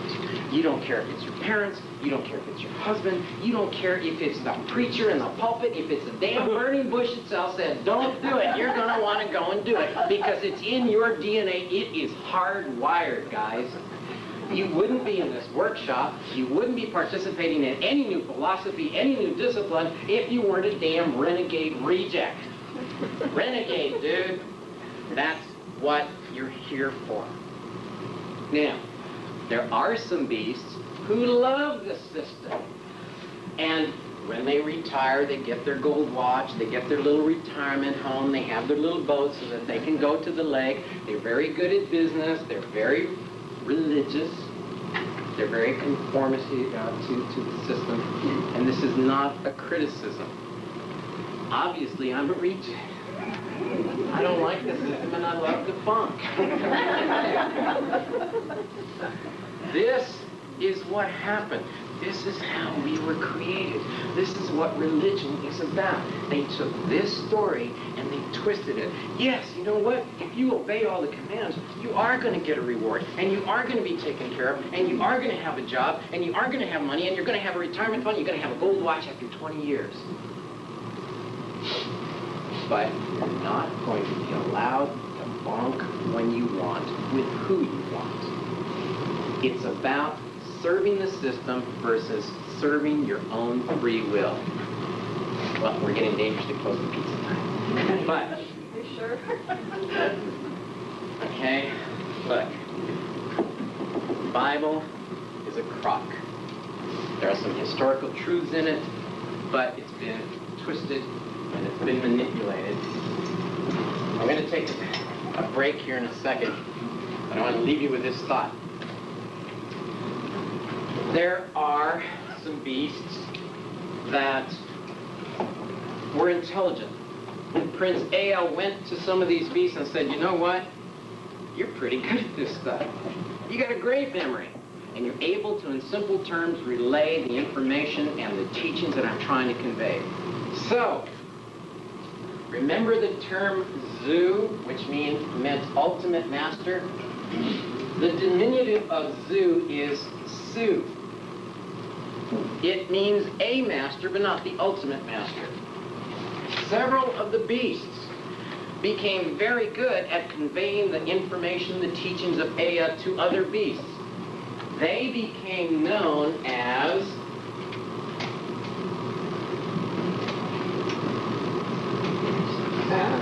Easu, teachers who knew about the renegade way, who knew about busting up the system. Easu is the root for Iesu. Now, who is that? Jesus. Iesu. You're correct. Iesu is, as the one that we recognize is Jesus. Please, look at the Bible. Look at the Dead Sea Scrolls and some of the new information they're getting. Jesus was a maverick. Jesus said, don't go into that damn church and pray like the Sadducees, the Pharisees, and the hypocrites. He said, go home, man. He said, go into your closet. He wanted to bust up the system. He went into the temple and went after the money changers. He was a renegade. He was pissed. He was against the system. He was an Easu.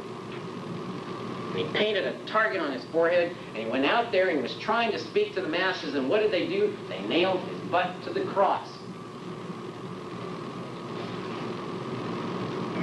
Tell me why I'm going to stop doing this on February the 1st of '96. Why?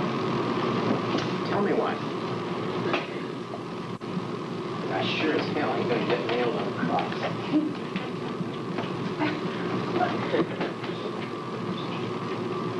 Pizza time. 10 minutes. No. 5 minutes. There are 4 large Thank vegetarians you. and there are Blasphemous, heathen, outrage, antichrist, Satan, manifest by me and you. Is that the UFO convention? What can I get in that company and then walk on water? Right. Okay. You didn't give me the cup. One of the reasons that I hit people between the eyes and then explain afterwards, because I want to see who wants to make some assumptions about what I have said. Please, I think I even prefaced it before I began the last segment. I didn't say that there is no omnipotent, wonderful, benevolent God. I didn't say that we don't have spirituality, consciousness, and awareness. I said we began that way. I said the Bible isn't taught. That I will stand by. It's designed to manipulate and keep you in the system. Now, if you like that, you're going to get the rewards. My guess is that you're demented renegade rejects. Okay? So, let's now go into the third segment of where are they now? What if the story that I have been presenting is, what if Zecharia Sitchin, what if all these ancient civilizations visited by extraterrestrials, what if it's real? Where are they now? Here. They're here. Okay. Well, why don't we remember these things? Why are there no records? What's going on here, guys? I mean, most of you probably, what I really enjoy is I'm sitting here and I'm telling you the stories and I'm watching you going like, yeah, I remember this, man. I knew this. Maybe I didn't have the right words. Maybe I didn't say it the same way, but I'm going like, you knew this, didn't you? On a gut level, this stuff is going like, I knew it, man. I knew it. Okay. Let me give you something that I hope, if all this is making sense, watch what happens. This is the situation we're in now. You remember Prince Enlil, you remember Prince Ea, you remember Nin Hersag, you remember the Wolf Queen, the Wolf King and the Reptilian Queen. Well, there was the son of Lord Ea. His name in all the history books is Marduk. Okay? Marduk is the firstborn son of Prince Ea, who all the ancient texts refer to as Enki. But if you look in all of the ancient languages, Egyptian, Sumerian, and Babylonian, the term Mar, or literally M-R, means son of or offspring. One of you's going off. You're trying to find. M-R literally means son. Son of what? Duke, which is Dach. He is a son or an offspring of the Dach. That is what he was named after. Marduk is Marduk. All right. Marduk, who had the throne of earth denied him because of Enlil, who, pardon me? Marduk left. He got into a lot of trouble. Let me give you about a 2 or 3 minute synopsis here of some history. You're going to love this stuff, but I got to make it very quick and very concise. Marduk wanted to become the king of earth. Unfortunately, he was descended from Enki. Enki ended up being the Diablo. He was the devil. He ended up being the evil one. So Marduk was never going to ascend to the throne. However, there was a period of time where Marduk had some influence, and he had his own empire, he had his own kingdom. He was attempting to get to the throne by undoing Enlil. However, Enlil had his own family, and he had in particular a granddaughter, and her name was Isis, also known as Ishtar. Ishtar was a neat little bitch. She was one of the most scheming, devious, cunning little witches you've ever seen in your life. She also wanted to ascend to the throne. She was on the Council of 12 at the very bottom. Her ranking was 5. The grandfather Anu was 60. Marduk only had a ranking of 30. Isis, Ishtar, wanted to become the queen and take over everything. So she conspired to undo her grandfather. She had a twin brother. His name was Sin. Sin and his sister attempted to undo Enlil and to undo their father. However, it failed. Sin was punished. He was banished to the moon. He had to live there. Ishtar, Isis, was very unhappy, so she decided, well, in that case, I'm going to go after the the son of Enki. The youngest one, his name was Dumuzi. Ishtar, Isis, went to go marry Dumuzi. Marduk's youngest brother was Dumuzi. He went to go arrest Dumuzi to keep him from marrying Ishtar. Ishtar, however, plotted and planted an ambush. When Marduk's forces went to go arrest his own younger brother, the younger brother was assassinated by his own wife, Ishtar, Isis. So she engineered the death of her fiancé. She, however, planted all the evidence on Marduk, and he was accused of killing his younger brother. Marduk ended up conducting a war to protect himself. He went into the pyramid with his fortress. He hid inside. He was sealed inside the pyramid. He became the great hidden god Amen. However, Marduk had another name.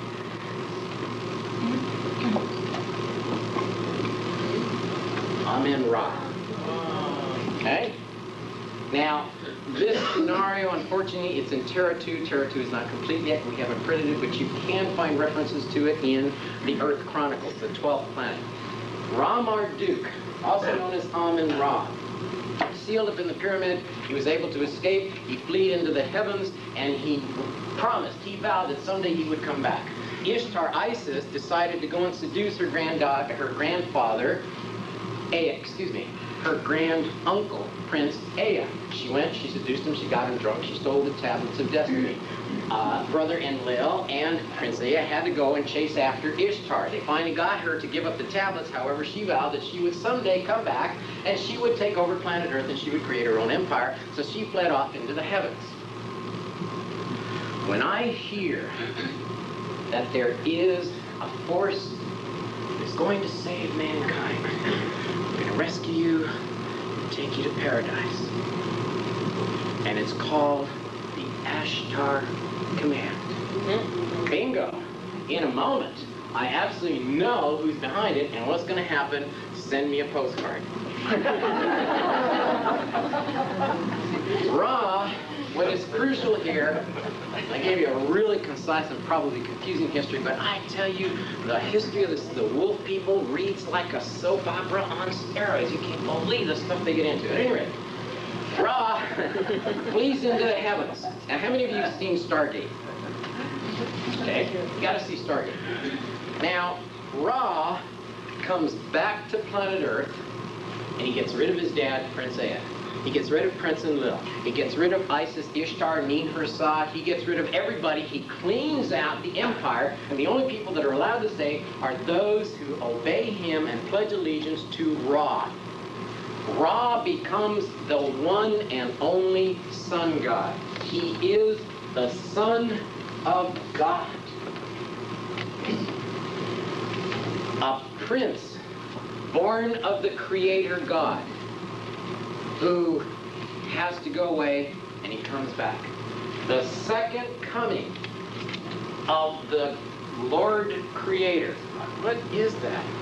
Whoops. God, they're getting younger and younger all the time. Ra comes back with a new ally. He has new backing. Someone who is willing to underwrite his revolution, someone who is willing to move in with him and undo the Syrian kings. Now, what being, what person could possibly be willing to underwrite and undermine the Syrian kings? Clue number one, what is the headgear that Ra wears? What do you see in Stargate? What does that hood look like, and what the hell's on the front of it? A snake. A reptilian queen. The queen says, "You've screwed with my check, enough." And she takes Ra into her fold and says, "Go down there, dude, and do it for me." And the Lord God Ra becomes the one and only God on earth. But the reptilian queen ain't dumb. She knows you don't trust the Wolfman. So she sends some of her distant relatives, some reptilian hybrids, created specifically to serve and obey the queen. Right?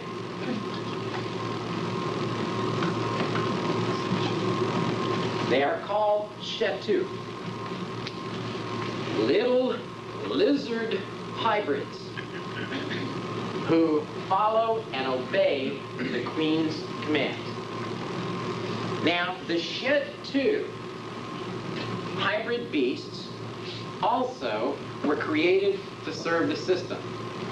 And one of the things that they were extremely good at was manipulating the stone cutting machinery. They became master stone cutters. They could use the equipment and cut blocks so square, so precise, when you put them together, you couldn't slip a piece of paper between them. The stone cutters, as a matter of fact, and Lil and Prince Aya actually used some of the Shetu before they even created the beast. In other words, there were Shetu hybrids on planet Earth working for the Syrian king and now for Ra even before man was born. The Shetu. This is the key.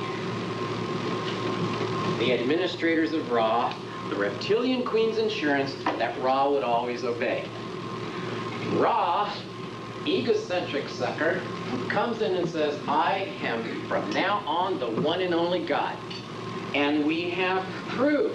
We can show that Ra went in, he changed the hieroglyphs, he changed stone inscriptions, he changed the stelae, he changed the pyramid inscriptions to make himself the one and only God. From that moment that he took the throne, there would be no other God before him. He eliminated the existence of any other Syrian king, of any wolf king. No one existed before Ra. He changed the records. But there's a problem. We can change the records and show that there was never any president before Bill Clinton. Every single book, every single videotape, we can do that. But there's a problem. Memories.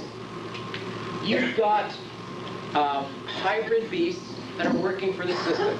You've got reject beasts that are working hand in hand with the system. There is a long time period here that we have basically skimmed over, but now there are some Adama beasts on the outside of the system. There are some Adaptus beasts on the inside. We are now in basically the period 6000 BC.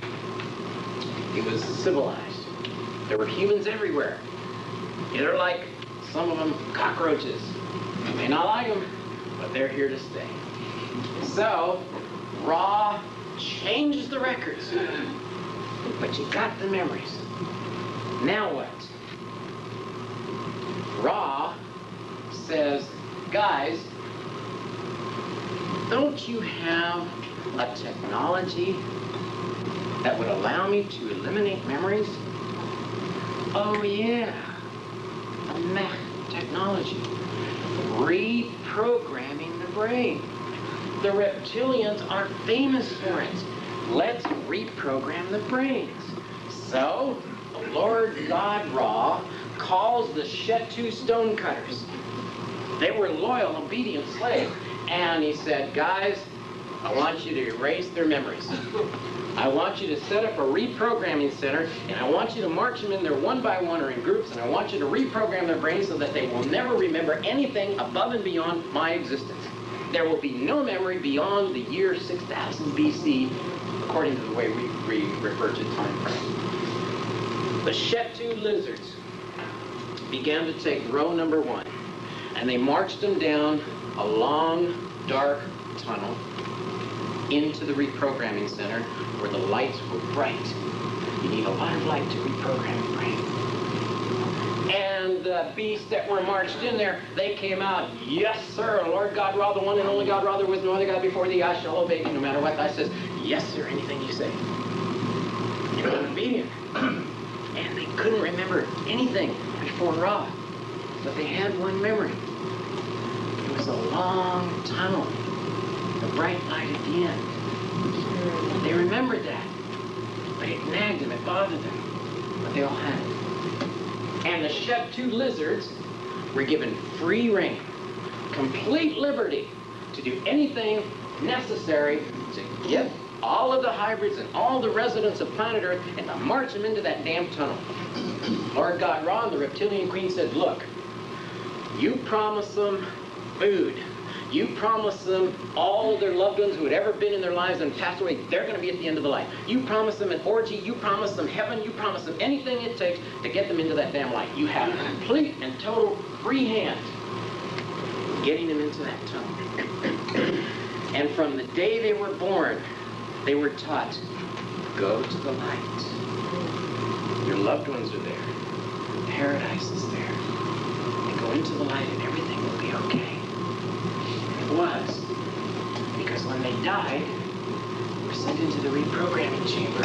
They were brought back and put into another physical body. And they were back to work, obeying the system, doing whatever was necessary, and pledging allegiance and paying their taxes. And that long, nagging tunnel in their memories. Shit. Well, some of the beasts, particularly, remember the Aesu? The Aesu said, oh man, all that stuff we learned from Prince Ada, man, we're gonna lose it. We're gonna lose it. Now what would you do if you knew that you were gonna end up being forced into a programming center and you were going to be forced to be reprogrammed and you were gonna forget, but you needed to somehow leave a memory job? You sneak into a cave and you make some marks. You put down some sort of a symbol and you put it in the deepest, darkest cave away from the big cities. Someplace where weather and time is not going to damage it. Because maybe someday somebody's going to climb into a cave and they're going to see the lift and they're going to go, whoa, I remember this, man.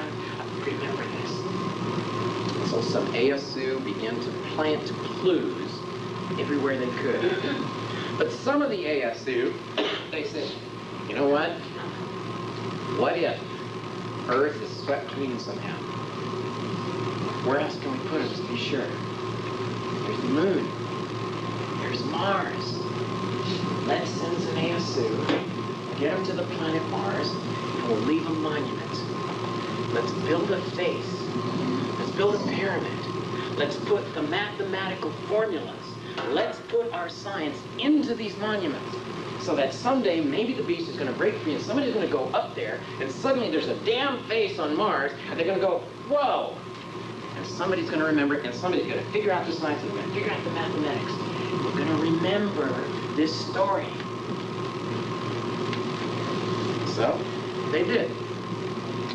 And those Aesu run into the tunnels and they were reprogrammed. And they came out serving the system. All right, so what? Very simple. The Shet-2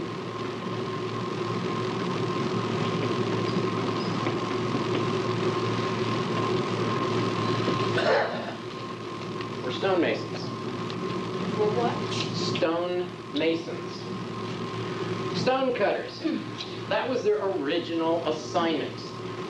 But they were given free hand to do anything necessary to get the beast into that reprogramming center. All right.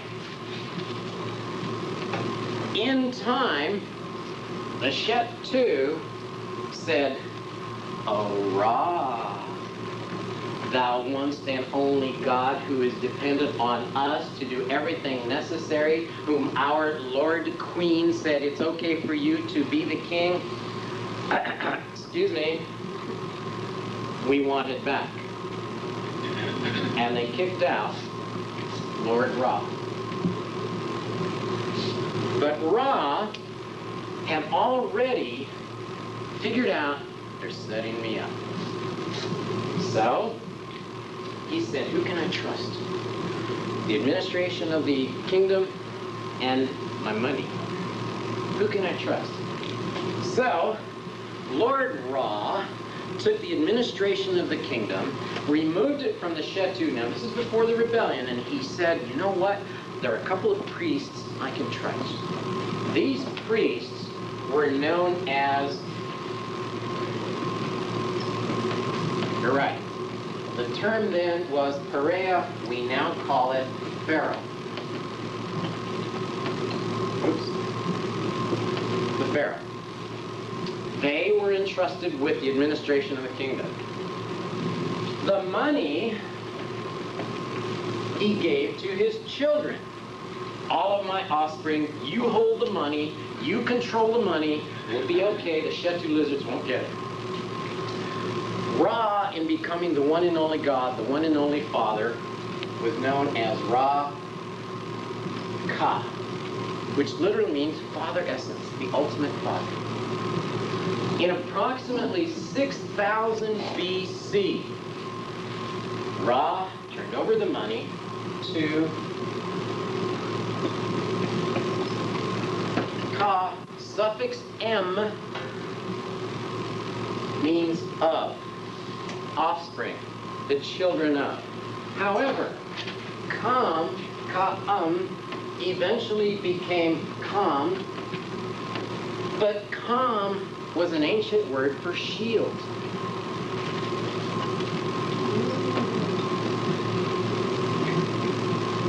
Okay? Now, I want you to watch this. It's a coincidence. The administration of the empire was turned over to the Ra-Ka Perea, or the Ra-Ka pharaohs, and the wealth of the empire was given to the Ra-Kam, or the Ra's shield. In 6000 BC, the two most influential groups, the power groups, were the Ra-Ka pharaohs and the Ra's shields.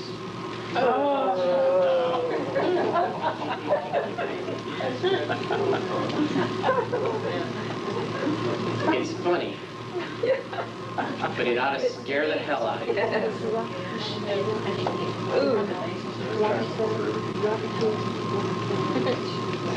Could this be Ra-Ka pharaohs and Ra's shields in control of the money and the administration of the empire in 6000 BC, 8,000 years ago? And isn't it a coincidence that we now have Rockefellers and Ra's shields?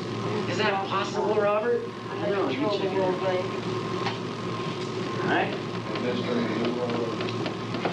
Let's try a couple more things on you here. Let's begin to develop who the Shetu are. The Shetu undid Ra. And in fact, they went after the Ra-Ka pharaohs and they went after the Ra's shields and they reprogrammed most of them.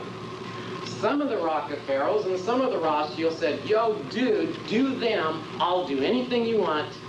You leave me just my money and leave me alone. Some of them sold out. Now, Shetu became the government, the administrative government for the reptilians. Okay, the reptilian queens. Would it surprise you if Shetu, the Shetu government, is the root of the term shadow or the shadow government? Okay? Who are the Shetu? They were stone masons. But did you know that the secondary interpretation of Shetu is free? Remember, they have free hand, free liberty. They were the free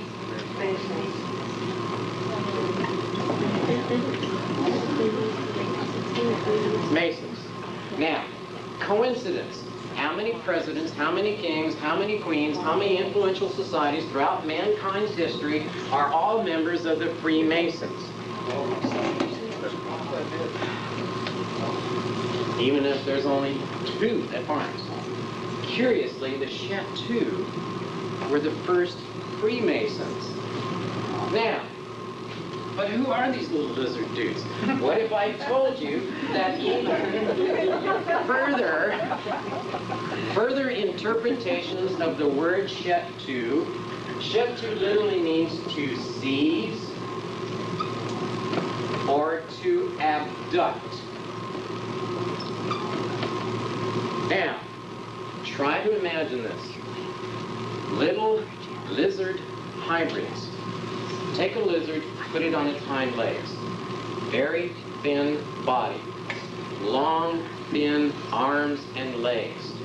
But a dinosaur head, they seize, they abduct, they take you in, they reprogram you, they're the shadow government, they're everywhere you turn around, and you know what they look like? Oh my God.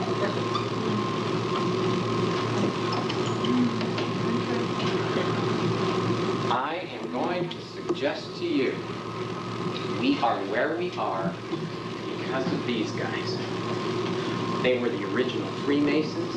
They're the original shadow government. They're the ones that reprogram. They're the ones that abduct. They're the ones that seize. And I am really sorry, but when I hear stories about abductions by Greys, and it's all for some benevolent experiment to create some wondrous star being in the future, I'm sorry, that's a crock. That's the party line. You're supposed to believe that abductions are good. You're supposed to believe that going into the tunnel is good. Doesn't it bother you that everybody says, go into the light? But you know what? I'm going to stand in front of you and I'm going to say, don't go into that damn light. When you go in that tunnel and you see that damn light, here's a suggestion. Turn around. Look out here. Because you don't have to go in there. You can go out there. And you know what's out there? The universe and galaxies. And there's another light out there. You know what that light is? You. That's your light. That's the light you go into, man. It's your renegade, reject, bunk-loving light. And if I'm wrong, turn around. Go back into the light. Because if it is wondrous, if it is love, if it is benevolent, damn it, it'll still be there. Sir. Yes. Anybody that has read all these abduction stories, isn't it unusual that benevolent and wonderful is supposed to be, even though it's supposed to scare them, you know, frightened to death. But if they can control their mind, where they can't move and can't do anything, they're paralyzed, wouldn't it be appropriate if they were benevolent beings, that they were surrounded with pink love, and they were just held into it? Bingo. Look, if these guys are benevolent, why don't they just show up in Central Square and say, guys, we're here to help you. If they are on our side and they want to guide us away from our own atomic destruction, why don't they just show up and say, guys, you're screwing up. If they're benevolent, they're gonna be here. But why are they always behind the scenes? Why, even in Whitley Strieber's book, Communion, why, when he's being abducted, he says, I know it's love, I know it's light, I know it's wonderful, I know if it's for our benefit, why am I so scared? Because it's a crock. Because they don't want you to know the truth. Because you're being programmed in schools, you're being programmed in churches, you're being programmed everywhere. Go into the damn light. Love and light and wonder and peace. I absolutely agree with you. I love it. But you know what? You're not going to achieve love and light and peace until you realize what they're selling. They're selling obedience to the light. Screw it. I'm going to suggest to you your light. One grand and harmonious universe. Wouldn't that be wonderful? Screw it. I don't want one grand harmonious universe, because that implies you and I and everybody, we gotta think alike, we gotta look alike, we gotta do the same thing, we gotta like the same thing. And so you know what? I don't want one harmonious universe. I want one universe for every single person in this room and anybody who wants one. I want billions and billions and billions of universes. You do whatever you want in your universe, because I'm gonna do the same. And once in a while we're gonna get together, we're gonna dance, we're gonna powwow, we're gonna share, and then when it's over, I'm going home. I don't want one harmonious universe. I understand the premise, but it doesn't allow for an individual. So, I am the anathema of the New Age love and light, peace, and brotherhood. You're not going to achieve... Look, if the light worked, and this is my opinion, I'm sorry, my opinion, but if the light worked, if pure, innocent love worked, why are babes, infants, suffering these horrendous abuses? Why are the first ones that get hurt the children? Why do nuns and priests wrapped in love and light unconditional love and light, why are they the first ones killed on the front lines? If love and light worked, you could wrap yourself in the love, you could walk across the freeway over here and you wouldn't be touched. Well, here's a secret, guys. Light is simply sun. Prince Aya said, wrap yourself not in light, enlightenment. The way to get across that freeway is to learn about cars and trucks and brakes in the traffic and wait for the stop sign, wait for it to say walk, and then you go.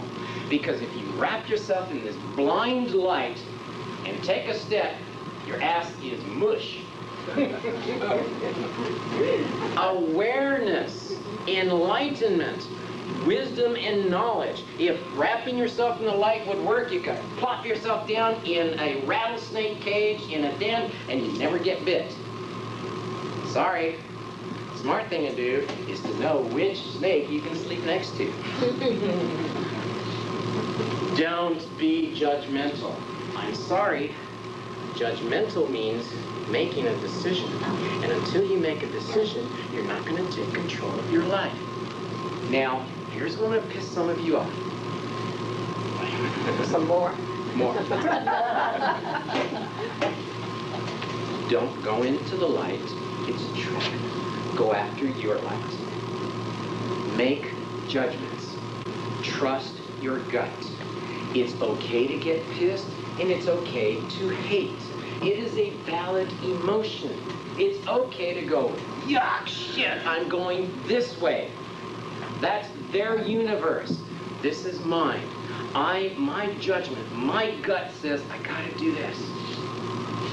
There is an experiment called free will, and it depends upon rejects. It depends upon renegades who are willing to follow their passion and say, screw it, it's a judgment call, I'm being judgmental. Screw Clinton, I don't care how nice he is, I'm going over here.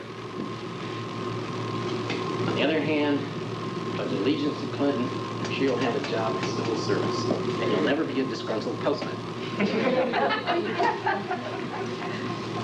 Am I making sense here? Yes. I'm asking you to make judgments. I'm asking you to trust your gut. What I am hoping happens here is you go, I remember that. I knew this. It's in your gut and it's been churning. But if this is a crock, when I'm saying it's a crock and I'm the Antichrist, hey, go for it. I'm sitting here telling you I'm on Prince Aya's side. I'm on the side of Da'aya Ba'el. I suppose that makes me diabolic. And I like it. I like to bump, and I like to break rules, and I don't mind screwing the government. As a matter of fact, I'm going to recommend ripping off the bank. Wouldn't that be great? Tell me you haven't thought about pulling the bank down. Lie to me and tell me you haven't thought, wouldn't that be great? Guys, you're just like me. We're rejects. We don't like the system. We've been reprogrammed, and these guys are in charge. And they're still here. You had a question? I have a comment. You have a comment? A very important comment. Okay. You said do not go to the light. Yes. Well, there are 3 books by Bob Monroe with the Monroe Institute of Applied Sciences in Virginia. He took 35 years, or almost 40 years of his research out of the body. He never went to the light. Never. He found his lights out there. He found himself, pieces of himself. So now what you're saying is really making sense. Well, I hope so, because you know what? I mean, doesn't it bother you that everybody says, go to the light? But I'm also going to tell you that some people who go to the light are going to have wondrous experiences. As a matter of fact, I know 2 individuals who said they've been abducted by grays, and it was marvelous. It was wonderful. And you know what? if this person, one of us, goes into the light and is set back, and she's programmed to tell us it's a great thing, that's the point. They're trying to do anything they can to get us into the light, to allow for the abductions, to permit the grays. We're being sold. Now, if it works for you, it's okay. But I'm suggesting there's a trap. And if there really were benevolent ETs out there, why aren't they in our living rooms and on TV helping us? Why are they always hidden? Why is the government trying to say there's no such thing as a UFO? When what we should be asking is, who are they and what are they doing here? That's what's crucial. And they're saying no such thing as ETs, and some of them are benevolent and some of them are... Well, look, yeah, there are some good guys. There are a hell of a lot of bad guys. And these guys are the ones that are trying to keep the system going, and they're trying to keep us under control. And every once in a while,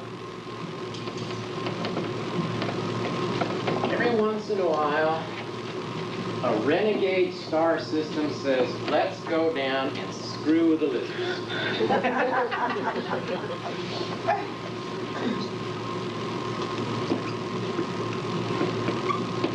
Remember Balea. This means Lord. Lord Ea.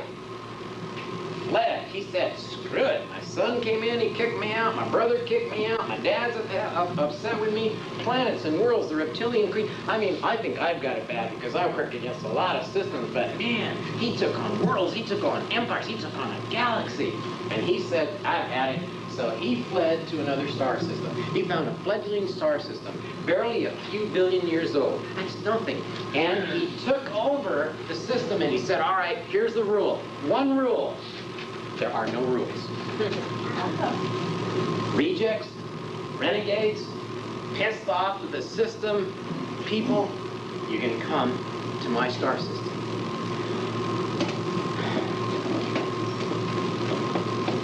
Tesh means a gathering place.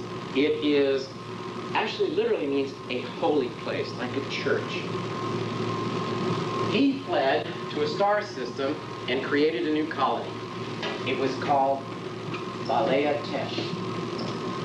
This star system was comprised of renegades, of rejects from star systems from all over. And they gathered there, and every once in a while, they are perhaps the most instrumental in coming down and attempting to break up the system. That was good pizza. The SAR system Balea Tesh.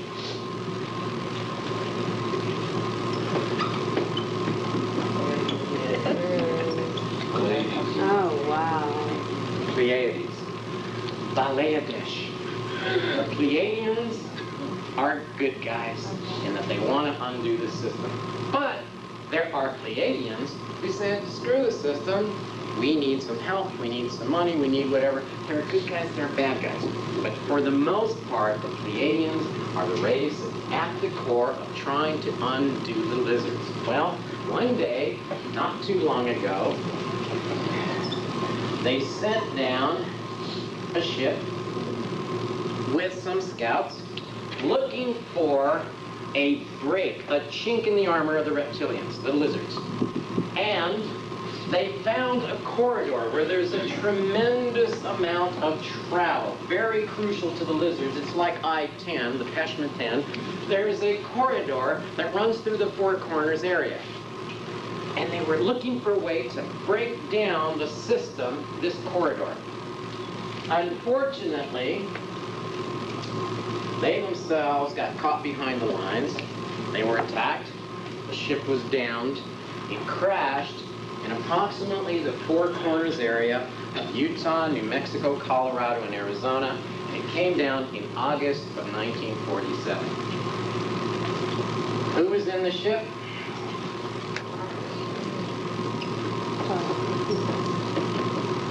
Sorry. What did it look like?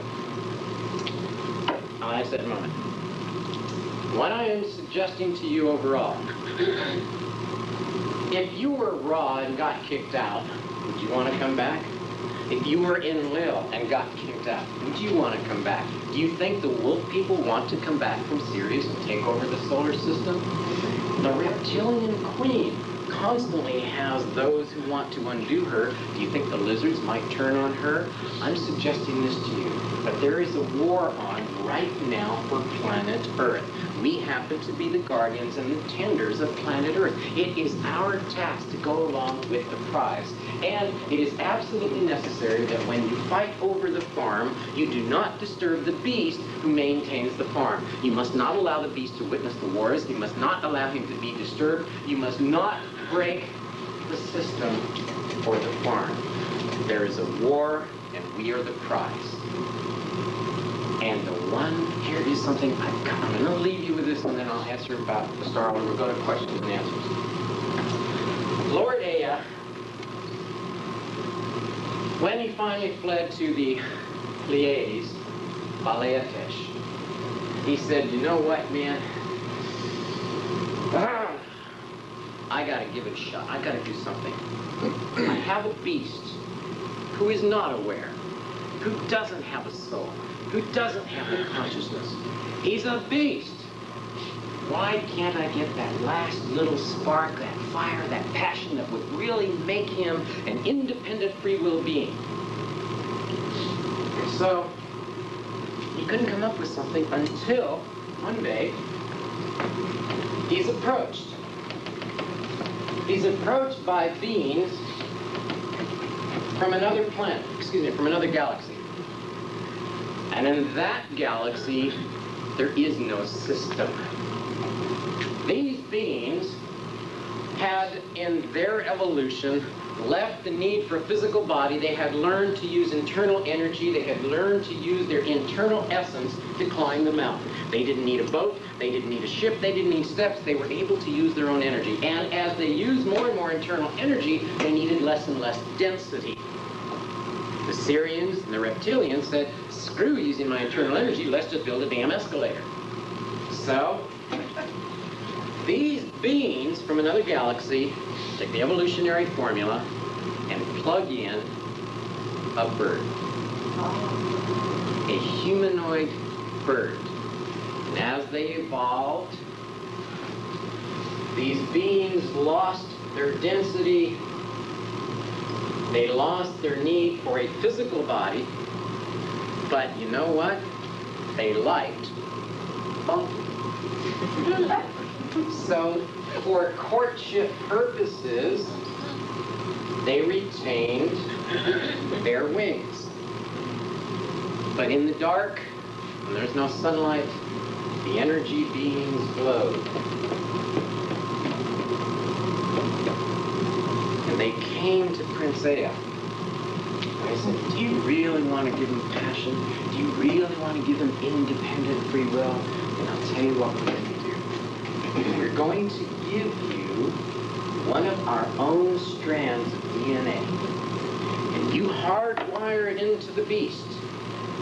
And you're going to condemn him to passion, an unexplicable fire. And Prince Ea said, in a second, dude. And he took that DNA, and he went to the beast, hard and hard into the beast. And suddenly, the beast, the primitive beast, went, wow, man. You know what? There's more than the feels and the minds, man. There's a galaxy, there's stars. There was a consciousness. Suddenly, he was linked with another race in another galaxy. Suddenly he was aware, he was conscious, there was this thing inside him. These beings were called Aku. The gift that was given to Prince Ea, that was placed inside of the beast, was known as the gift of the feather. Now, Ea in ancient hieroglyphs, long A, is written as a hand extended out. Short A is written as a feather.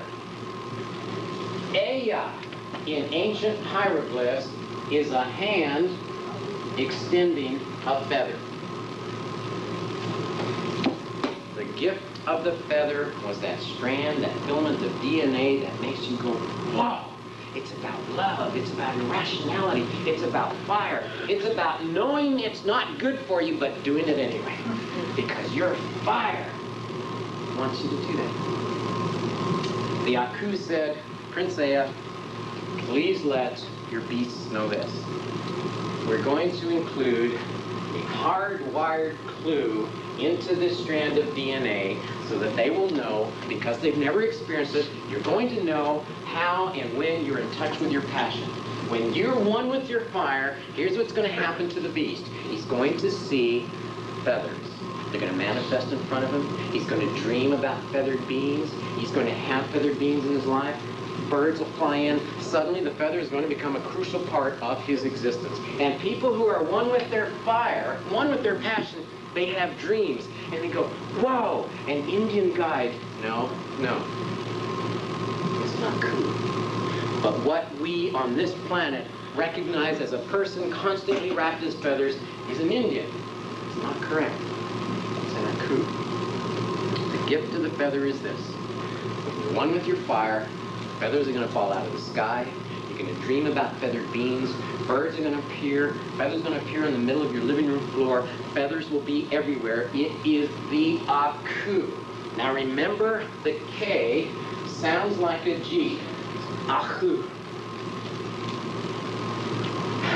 They became known as Lord Ea's lords. Prince Ea's title was Enki, Lord of Earth. Lord Ea's lords were the Enkiels.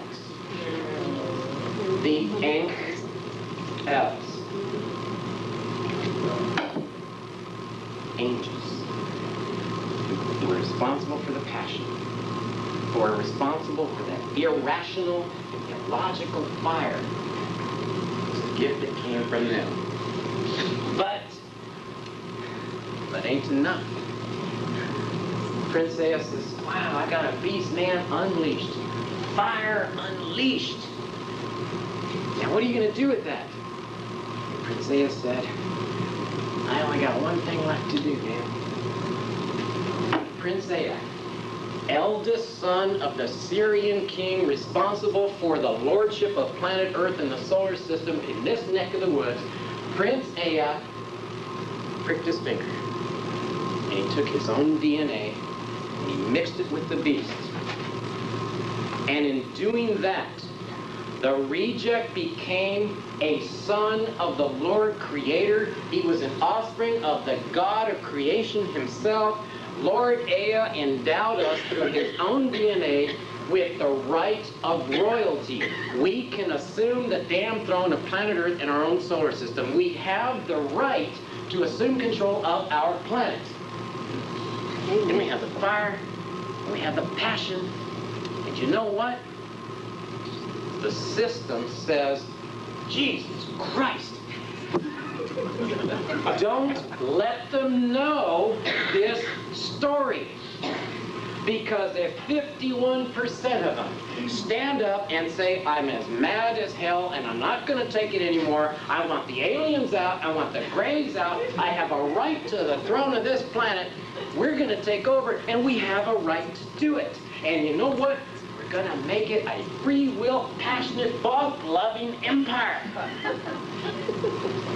The system doesn't want it. That's why you're being denied, manipulated, steered, and controlled.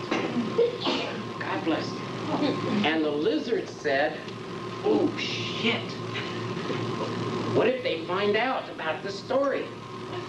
What are we going to do? And one of the lizards says, I got an idea. Let's take the story of the Death Star. Let's take the story of the rebellions. Let's take this whole story and let's go to him, and while he's asleep, let's reprogram his mind. Let's put it into his mind, and when he wakes up, he's going to go, hey, I got a great idea. I've got an idea. And his name is Stephen. And Steven creates a movie. And he builds a Death Star. And he builds on the screen the rebel story. And then one day, some maverick Indian goes, hey, listen to this story. And he jumps up, whoa, whoa, wait a minute. I made that up. It came to me in a dream. I made the damn thing up. It's my story. No.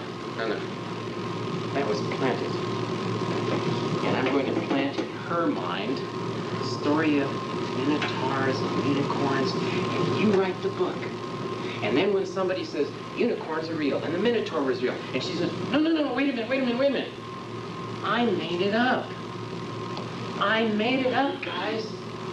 No, you were reprogrammed. So here's what I'm going to suggest to you, and it's the very same thing I started with last night. Myth is reality. History is fabrication. Churches are a crock. The Bible is a crock. You've been lied to, you've been deceived, you've been manipulated. Go to the damn light. You're going to be reprogrammed. You're going to come back and you're going to pay your taxes faithfully and loyally every single day. You're going to pledge allegiance. You're going to get your watch after 20 years. This is all a crock. But here's my saving grace. I believe with all my heart and soul, with that damn irrational fire, that some of you know what I'm telling you. It's got to be reverberating inside your bones, going like, oh, I knew it. I knew I had a reason to believe in unicorns.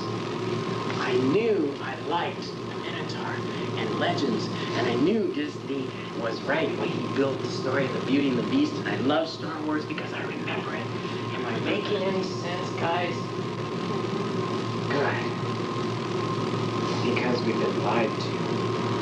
Because we've had our own world, our lives taken away from us. We're not in control of our lives, guys. That is why we go after New Age philosophies. That is why we go to workshops. That's why we're always seeking and looking with valid intent. And there are some good teachers out there, and they address minor little points here and there. And I don't disagree with them. I think they're right. But you know what I'm going to suggest is crucial? We need to know this whole story so that we can reclaim our planet and reclaim our lives. Now tell me why I'm going to quit.